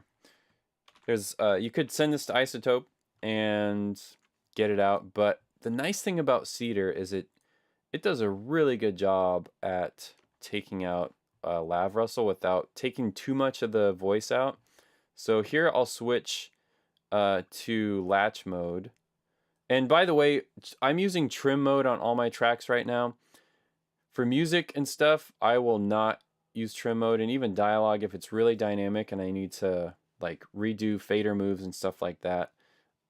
But I like trim mode because it keeps all my faders on my interface from clicking around, and if I do something on accident, it's easy for me to undo. So we're in latch on dialogue 2, and I'm just going to bring down the high frequency. I'm operating Cedar in full mode. If I need to be really surgical with it, I'll use a different tool because I like Cedar just kind of general broadband noise reduction.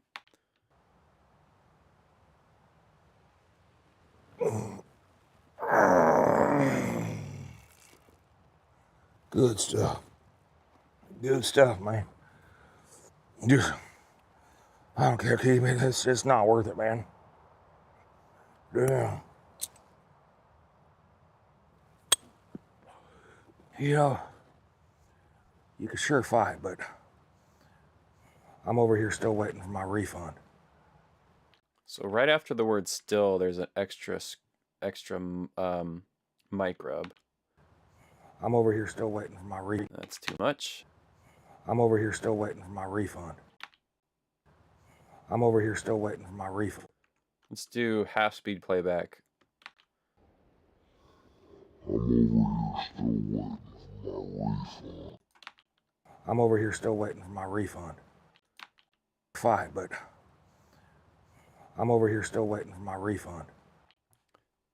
I actually am gonna have to send this to Isotope,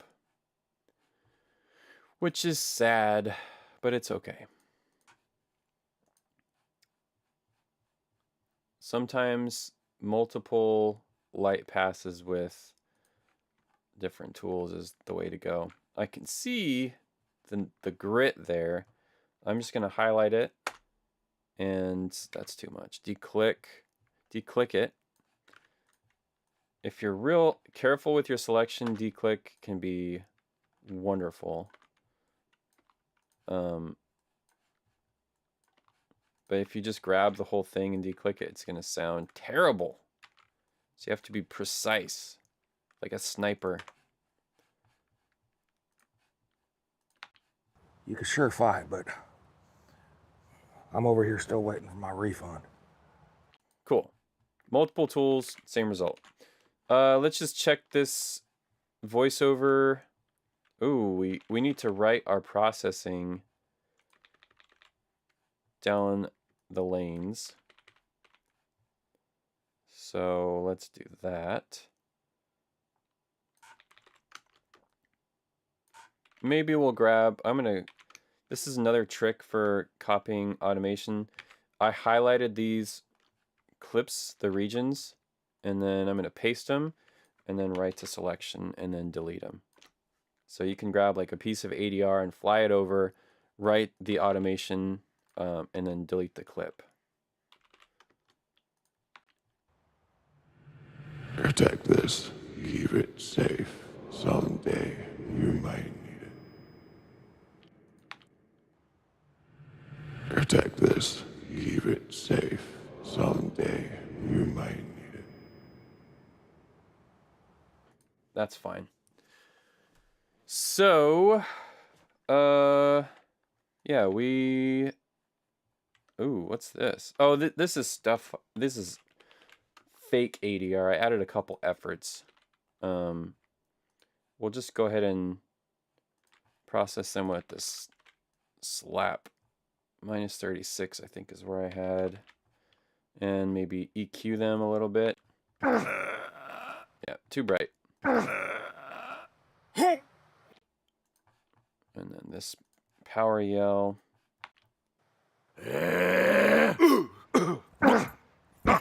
Cool. Let's see. Questions wanted to ask about that. What's the range above and below? Minus 27, you allow the mix levels. Mix levels, I try to not let it get above the point that it hurts my ears, and I try not to let it get below the point that I know people will not hear stuff. That's going to vary based on way too many factors. It's like asking how long is a piece of string. I would say if you're just starting out and you don't know how to, listen for that, then try not to go above minus 14 for an extended amount of time, and try not to go below like, if there's no dialogue, it's just ambience, you can go pretty low, but like dialogue, try not to let it get below minus 35, 36 for too long. Just because when people watch it at home, they're gonna have to grab the remote, which is not great. Okay, so anyways, I would say dialogue is pre-dubbed enough for now. Let's close that guy up and move on to music.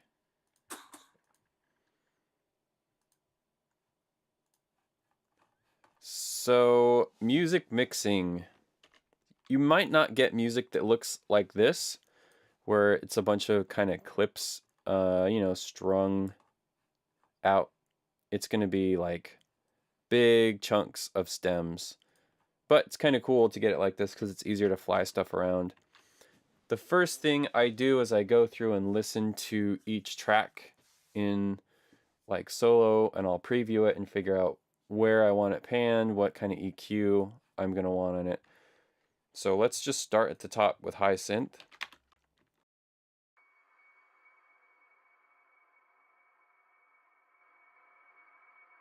I'll just bring that back into the room a little bit.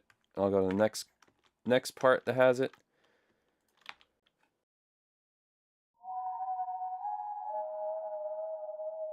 Let me copy my dialogue reverb, the wide reverb, to music reverb 1. I think I'm gonna want to use that same kind of long.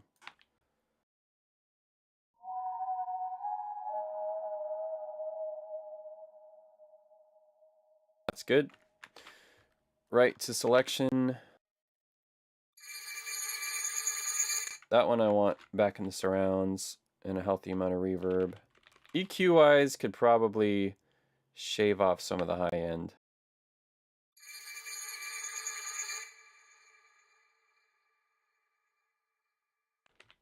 Next track.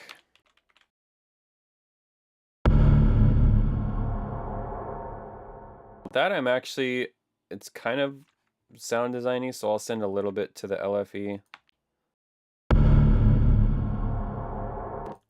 Just a little bit. And then I'm gonna dynamically bring this one back.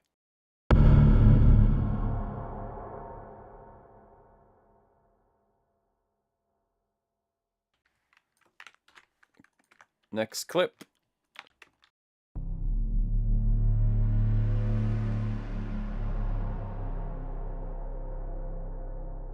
I'm just bringing that back into the room a little bit, and I'm gonna leave it there. This one will start in the rears and then bring up front.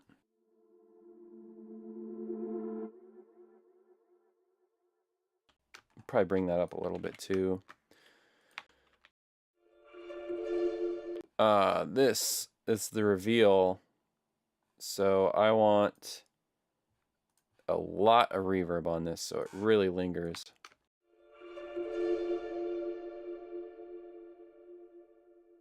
Call that good. Maybe we'll toe this in a little bit.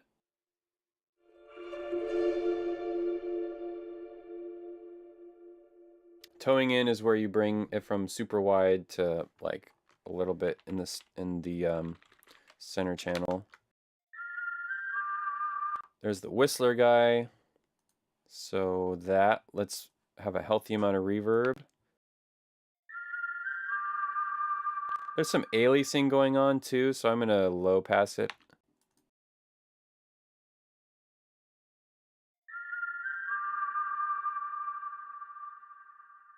Such a harsh sound that you can low pass it and get away with it.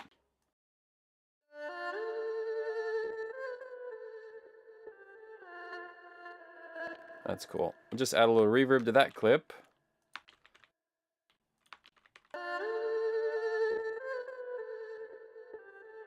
Same deal there.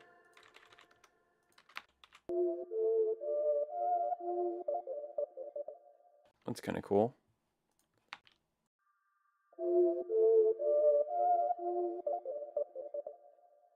I'm just kind of moving stuff around a little bit since the score is pretty avant-garde and like, you know, almost like music-y, concrete, whatever, how you say it in French, where it's like samples kind of put together. You can be pretty fluid with how you do stuff. It's orchestral music is more like cut and dried, like you just kind of leave stuff where it's panned and bring it up or down.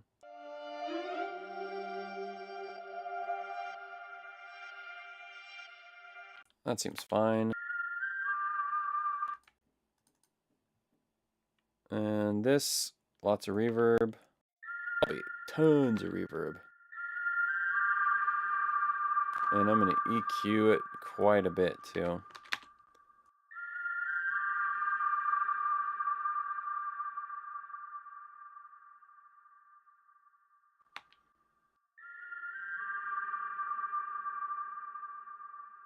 So the combination of a low pass and reverb can really Blade Runner things and like push them into the back. Low passes are probably the most useful EQ around. It's amazing what you can do with just a simple low pass, even for sound effects. This is like a percussion type thing.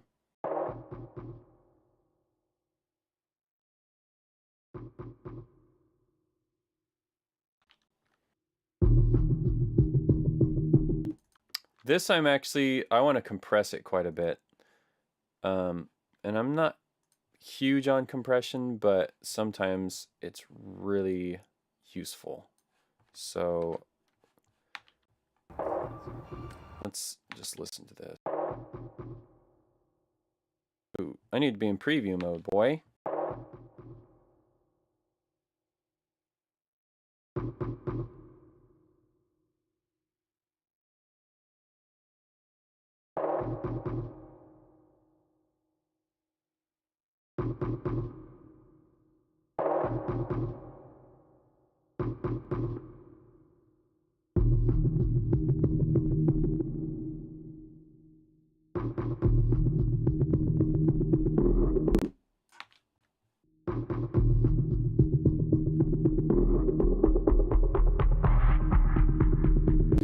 I'm really compressing that a lot, and it's for a creative intent.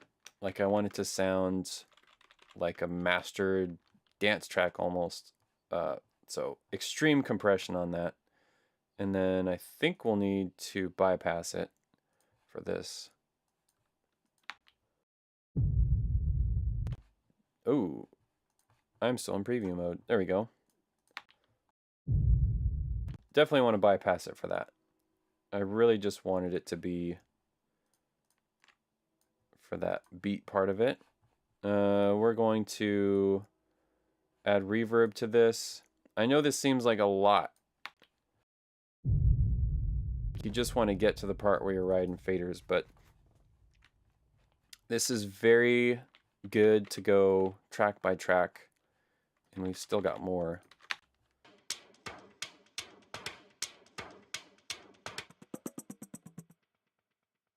This I'm just going to pan back into the room.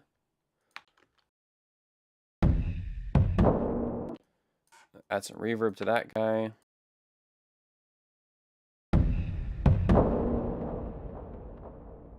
Let it bloom. There we go. Almost like, you know, sound design.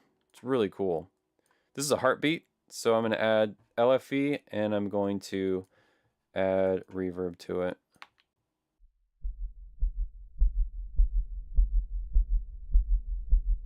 You guys are not going to get the benefit of the LFE too much. It is in the down. It's in the down mix, but it's like, you know, not the same as having a dedicated sub.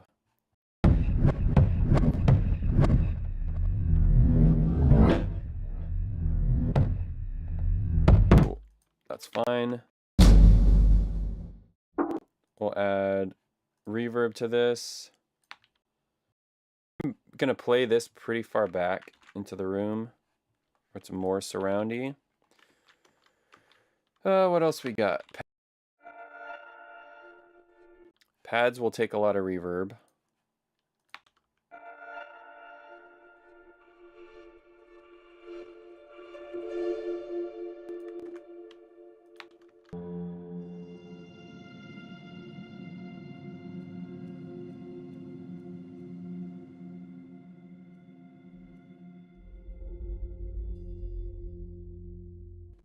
But I don't like to do LFE for pads. That can go way up.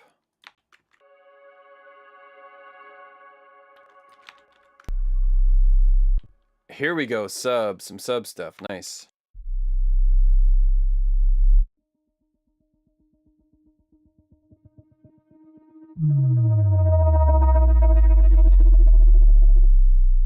Probably will send that to the LFE.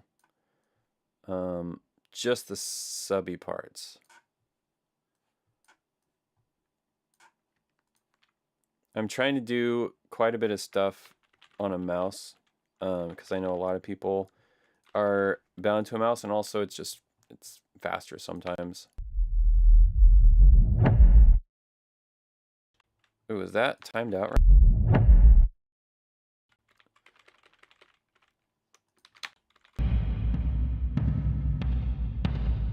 Cool. That's like time to the footsteps. That's awesome.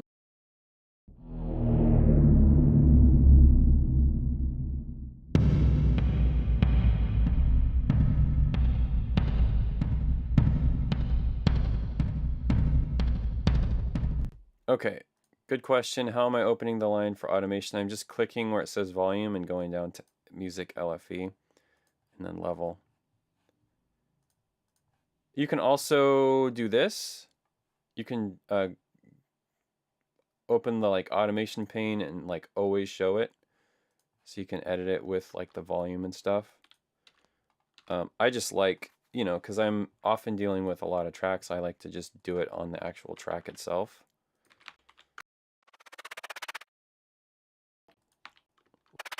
Little chopper. This stuff is always nice to play in the surrounds, but I'm going to move it.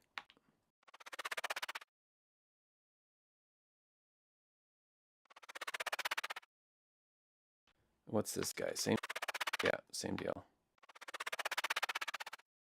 Reverb on this, super clean. That'll go. Ooh, let's do the same thing we did with the voiceover where it goes mono. Too fast. That's fine. It doesn't have to be perfectly mono. And then just keep these.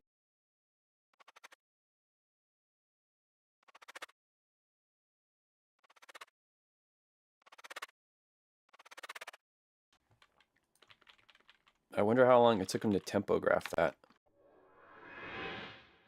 This, once we're creeping in the woods, like this all can be super long reverbs.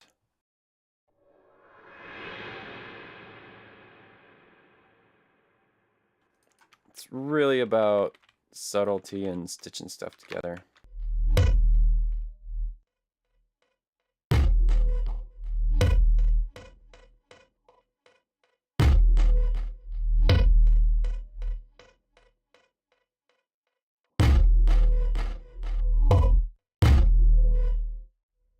So no reverb on that. I just brought it back into the room. I did add a little LFE just because the music is so out there.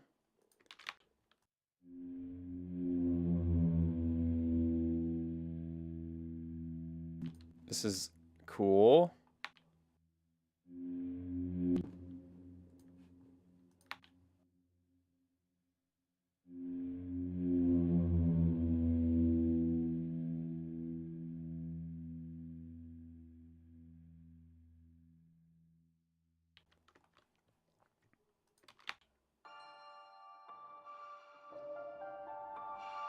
Nice gentle keys. They got plenty of reverb on them. I'm just gonna bring them back a tiny bit.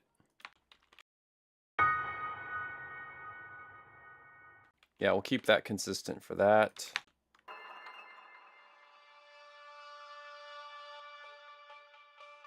Seems fine. Here, we'll dynamically pan this riser.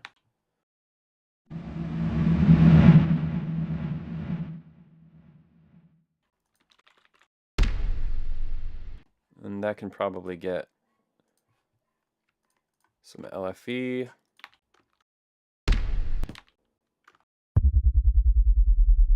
And that one too.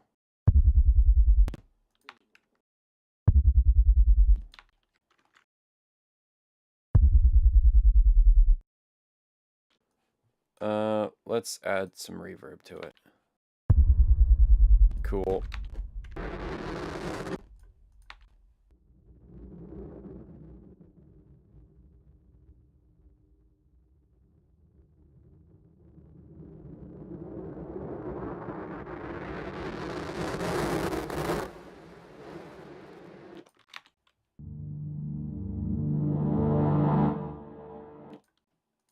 We are almost done with panning and EQing. Oops.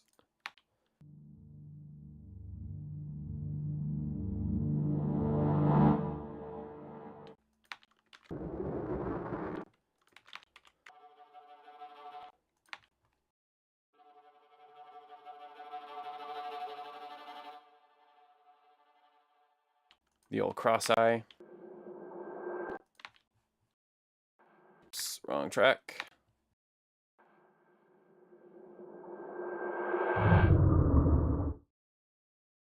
Okay. So we've gone through every track. We've EQ'd where we needed to. I'll probably adjust, you know, EQs and stuff after we do a volume, but maybe not. We'll see.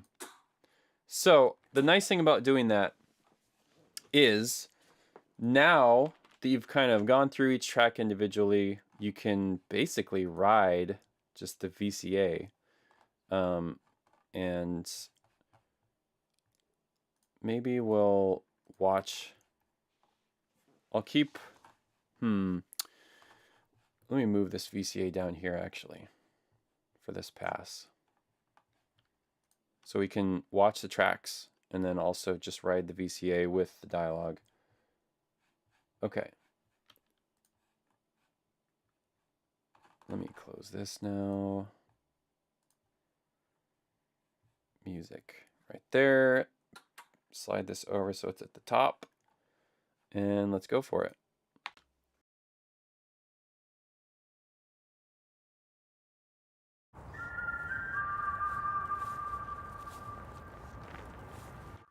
Ooh, I'm not sure. Did I hit this one? I did. I'm going to pan it though.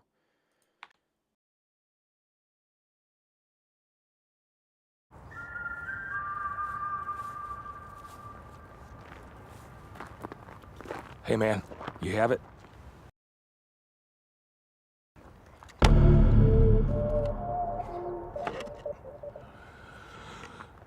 Look, if you don't want to sell, I get it. The boss just said you needed the money. Protect this. Keep it safe. Someday you might need it. Wait. Here. 500's a deal. And that's only because that's out of the goodness of your former employer's heart. He knows how hard things have been since you left the business. Well, PayPal okay? I'm going to take out this pad riser. We don't really need it. Or maybe I'll just bring it way down, like 20 dB. And that's only because that's out of the goodness of your former employer's heart. He knows how hard things have been since you left the business. well, PayPal okay? You know, friends and family, no fees. whatever. It's the Rainbow 69 420. And we're going to glide these glitch drums in so they don't start so hot. Whatever. It's the Rainbow 69 420. Good deal. Be sure to tell Sarah hi for us, all right? Protect this. Keep it safe. Someday you might need it. Our family is counting on you.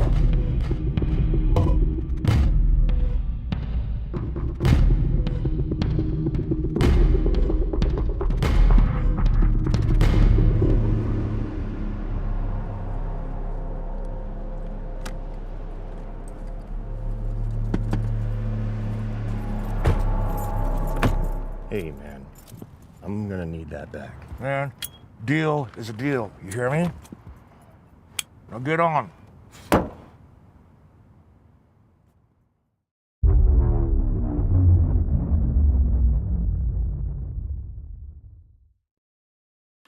Okay, so there's not really much for the car chase. I think there's a little noisy thing here. To keep up with the champ.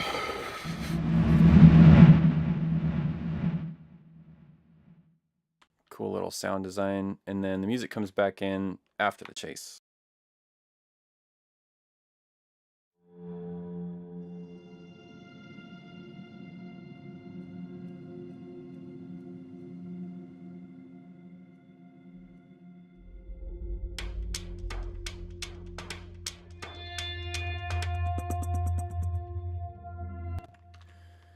I'm going to, now hearing everything in context, you know, it changes. So I'm going to add a bunch of reverb to the drums, and I'm going to creep those in, similar to how we did on the last one.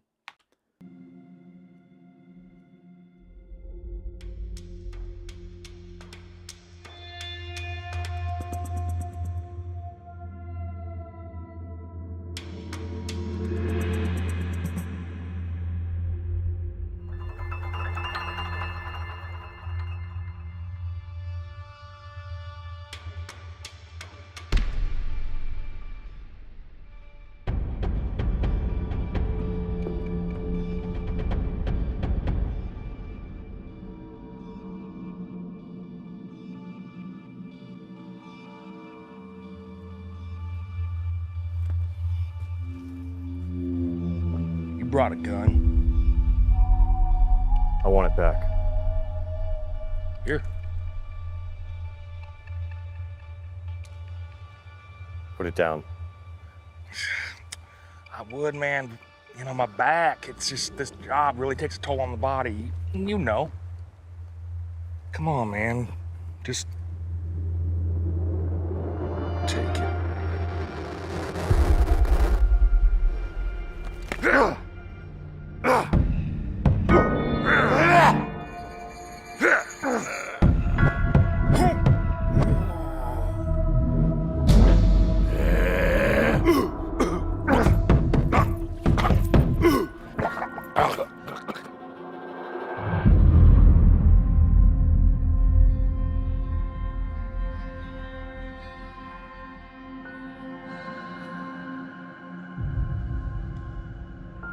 Protect this.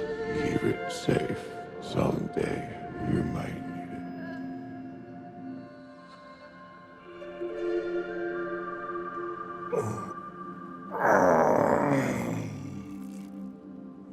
Good stuff. Good stuff, man. Just, I don't care, Keith. It's just not worth it, man. Yeah. You know, you could sure fight, but I'm over here still waiting for my refund.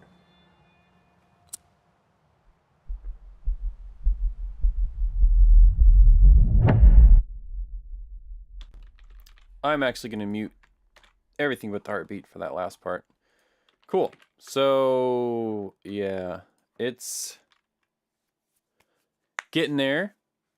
No sound effects. You know, it's always tricky. We know what the sound effects are. They're good. So we don't have to worry too much about that. But I didn't really... There was a little bit of volume automation on the individual tracks from Kyle's session, like right here. And then like a little dip here and a dip there. So it's all pretty solid, I would say. I'll move this VCA control back up to my VCA. I like DM&E on top, dialogue, music, and effects, and then the effects controls like a whole bunch of different things. But yeah, I think, you know, we've been streaming for about 2 hours. That's generally where I like to cap things. So let's do Q&A at the end, question and answer. Any questions you guys have about the process of pre-dubbing? That's really what we're doing, is we're pre-dubbing the individual groups of tracks before we combine them all. Usually the pre-dub, like if you have one person mixing everything, you can get the pre-dub pretty close. And that's generally done on your own time without clients. Some clients want to be there for the pre-dub. You can choose to humor them and say, yeah, come watch me pre-dub dialogue for 8 hours, or just tell them like, hey, wait for me to get stuff, you know, pre-dubbed, or however you want to explain it to them, pre-mixed, so that when you come in, it's not just like, what the hell is this, you know? And it's funny working with first-time directors, because a lot of the times they want to be involved with every step, and not allow people the freedom to be creative and do, you know, work on their own time. And I remember one time, this first-time filmmaker was like, you know, we explained like, well, the pre-dub is pretty tedious, and there's a lot of like starting and stopping, and you're welcome, like you're paying for the time, so you can come see it, but like, you know, there's probably other things you could be doing versus just sitting on the stage. But they came, and then like the first, you know, minute of like me trying to pre-dub a line of dialogue, they were like, you know, where's the music and where's the sound effects? And I had to explain like, dude, this is the process. I have to go through every line and make sure it all fits together and it sounds good. And then I'll, you know, do that for every track in the entire session. And I'll kind of get things in the pocket. And then maybe you can start, you know, coming and listening. But it's really not ready for you to listen to until I'm happy with it. Yeah. So that is, I think, something that just takes time for people to learn. So if you deal with clients like that, just make sure to explain the process, but be open. If they're like, no, I want to be there, just be like, okay, but it's going to be tedious. I don't think you're going to like it. So next time, I think what we'll do is we will mix the sound effects. Yeah, because I've got the dialogue and music and they're close-ish. So it's really just the sound effects. And then the last final thing will be like watching it down with an ear towards the gross balance, not gross like disgusting, but overall balance between the dialogue, music, and sound effects. But you have to go through the process of pre-dubbing the individual tracks first, because otherwise you won't be giving them the attention they might need. So yeah, any questions? Let me just go through the chat real quick. Does the EQ automation work with any EQ plugins? Yes, you can use the stock Pro Tools EQ. It's totally serviceable for dialogue and everything. I just use ProQ because I've had it for a while and it sounds good. It's easy to work with.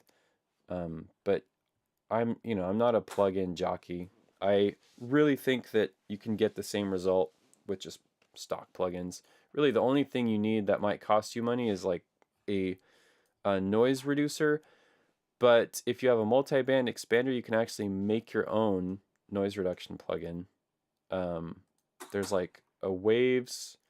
Is there a stock? I don't think there's a stock. Oh, there is. Pro Multiband Dynamics. Yeah, so you could totally... Yeah, I actually have a preset for low and mid tamer plus hiss reduction. That's cool. Let me see if they have low cost mic enhancer, vocal starter. Yeah, but you can create your own noise reduction with multi-band dynamics, even the stock one. All you have to do is think of it like a upside down compressor, and set, like this is a hiss reducer, so the threshold you want to set above the noise floor. So if the noise is here, you want to set the threshold just above it, and then make sure you have the depth is going to be how much reduction you want at the maximum. I don't want it to reduce more than 6 dB, so I've got that set there. But then you have to set like the ratio. And the cool thing about doing it with a multi-band dynamics plugin is you can change the attack and release. Why don't we do this? Just while we're here, I will make... I'll do exactly what I'm talking about. So let me zero out the automation on this guy. So it's just going to be flat EQ, and we've got multi-band dynamics. Good stuff. Good stuff. I'll just initially set the threshold there, there, there. Flip. You got to flip it on these. So you want to do less.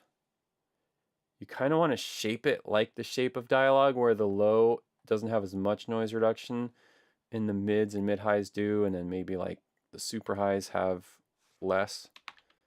Good stuff. Be in preview mode, of course.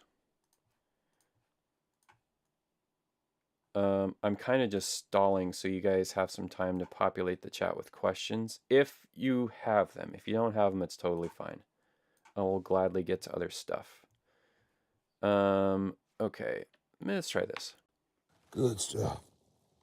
Good stuff, man. I don't care, Keith. It's not worth it, man. Yeah. Yeah. Good stuff.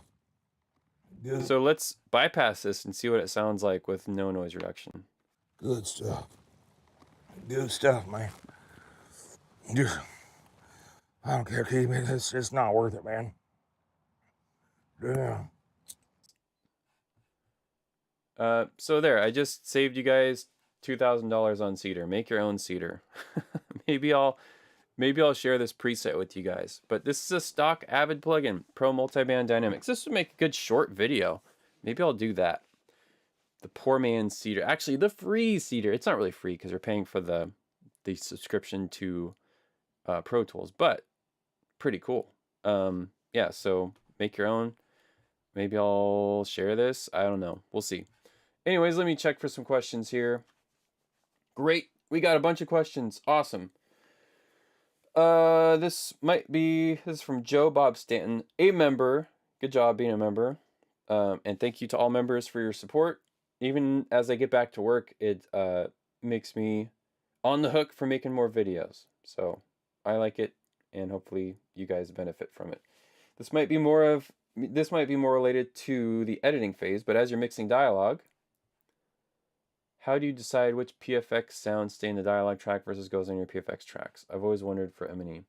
For the M&E, the M&E process is a whole other process secondary to the mix. It's done after the mix is approved and printed, and you go through and make sure that the dialogue stem has as much as possible peeled off of it and sent to the M&E. So footsteps, bangs, clanks, cars, anything that's on the dialogue tracks, pull them down to M&E tracks or PFX tracks, and it's like a separate session. Even for a real M&E mix, you copy your mix session, label it M&E, and you spend a day or two going through and picking sounds from the production tracks, and then also boosting Foley where maybe it wasn't used as much in the composite, the English mix or whatever language you're in.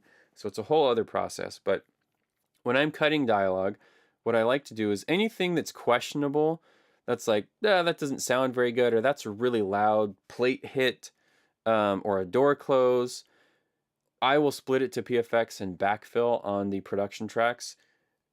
If it's on top of dialogue, there's some tricks you can do to actually separate it out using the dBleed module and Isotope.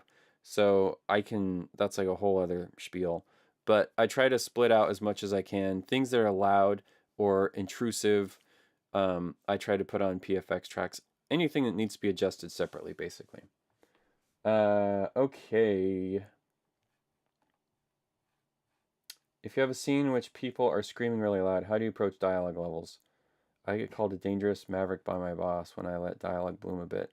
Yeah, I think let it be loud, like let the actors have their performance, but you just want to be mindful of hurting people's ears and being too loud. So just like if you're cringing, it's tough because some of us don't have the best hearing from working so long, and so our threshold for loud might be higher than your average viewer.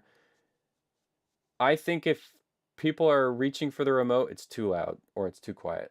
I don't want people grabbing this with one of my mixes. I want them to just sit and watch the film, because literally that takes them out of the story to reach for a remote control.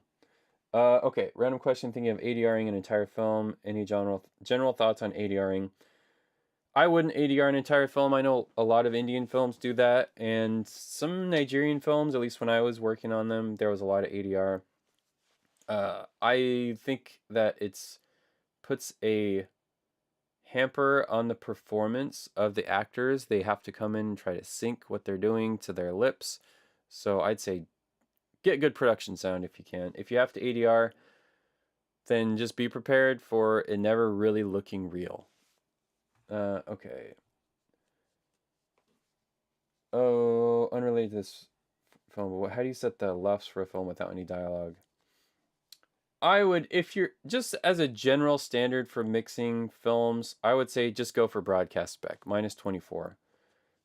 And why do I say that? Because really the films you work on, if you're watching my videos, unless you're a seasoned pro, maybe somebody I've even worked with and you're just bored out of your mind watching my videos, then don't follow this advice. But for most, I would say 99% of the content out there, just do broadcast spec.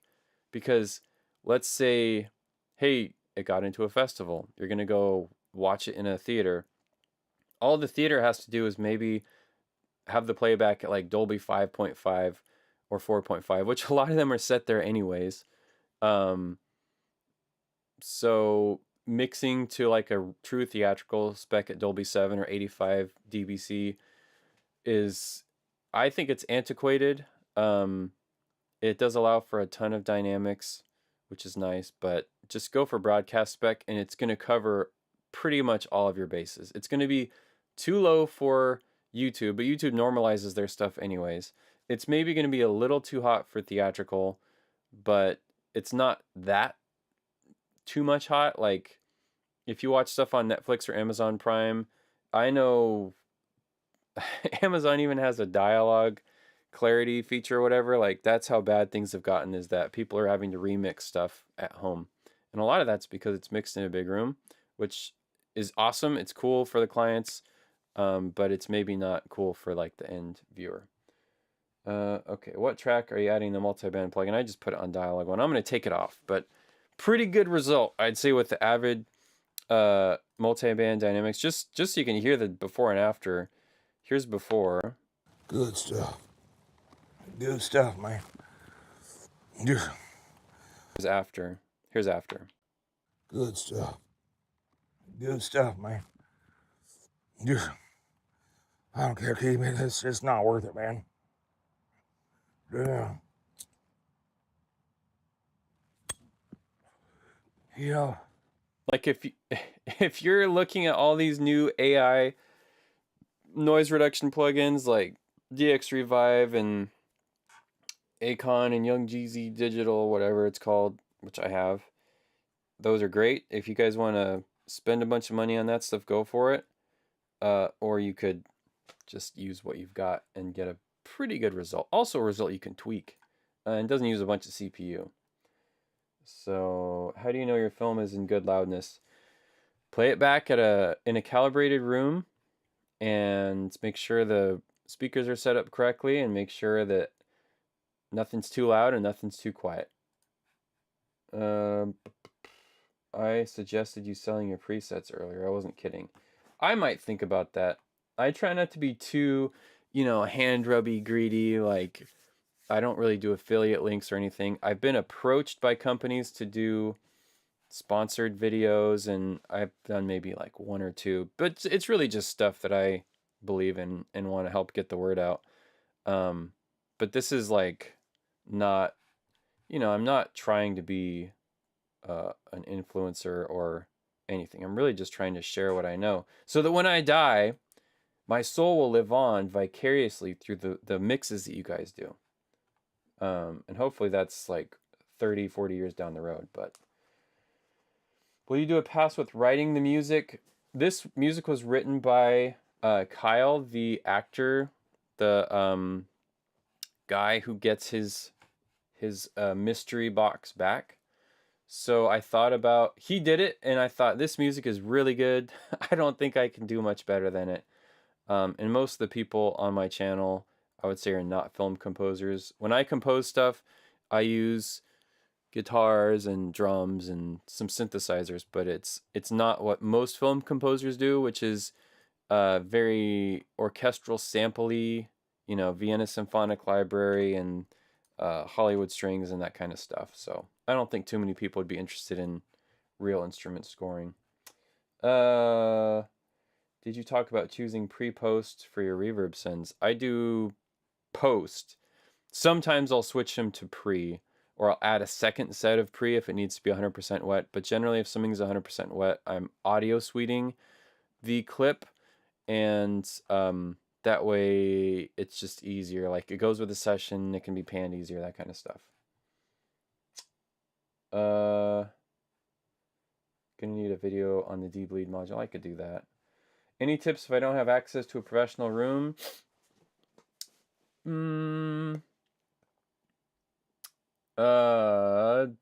Get good with a saw and a tape measure and buying lumber and insulation. My room I built myself, and I also treated myself. It's not fancy, but it's very effective just to use home building materials like lumber and insulation. Mineral wool insulation is the way to go for bass traps and absorption. But also learn how to use Room EQ Wizard. It's a free piece of software you can use with a calibration mic to tune your room. So if you don't have access to a professional room, you have to build it yourself. There's not a substitute for it. I wouldn't suggest using headphones or anything like that, but just don't be afraid to break out the saw and a hammer and build some panels yourself. I could do a video on panels too. That'd be kind of fun. It could be outside. Okay. If there's no more questions, I think we will conclude the stream. I thought about doing a mix contest, but I read the fine print on it, and you can't require a purchase to do a contest on YouTube. And I would want to judge the mixes of this short film to keep it fair. And so that requires that you purchase it from my website. So it's technically then a lottery, which is illegal. So I don't think I'm going to be able to do that. My bad, I was asking in the context of loudness. You have to set up your room to be, calibrated, or else you can't judge the loudness, because the frequency response of the room and the RT60 and everything else. So start with the room, start with acoustic treatment. Even cheap monitors. My monitors are cheap. They're JBL LSR 308s. They're not expensive at all. But the room is designed for mixing, and it's treated for mixing, so I can get by with cheaper monitors for now. Anyways, contest, yeah, so I can't really do a mix contest. I can't require a purchase, because then it's a lottery, and I don't want to get in trouble legally. So I will say, if you have purchased this short to work on, then we could probably have a watch down of everybody's and see which one is the best. Not technically a contest, but just a review, a grading session, so that we're legal. And I don't know, if you have any ideas on that, let me know. I'm not super married to the idea, but I figure the people who have downloaded this and are following along, it'd be great to give them some feedback on their mix. So we'll see.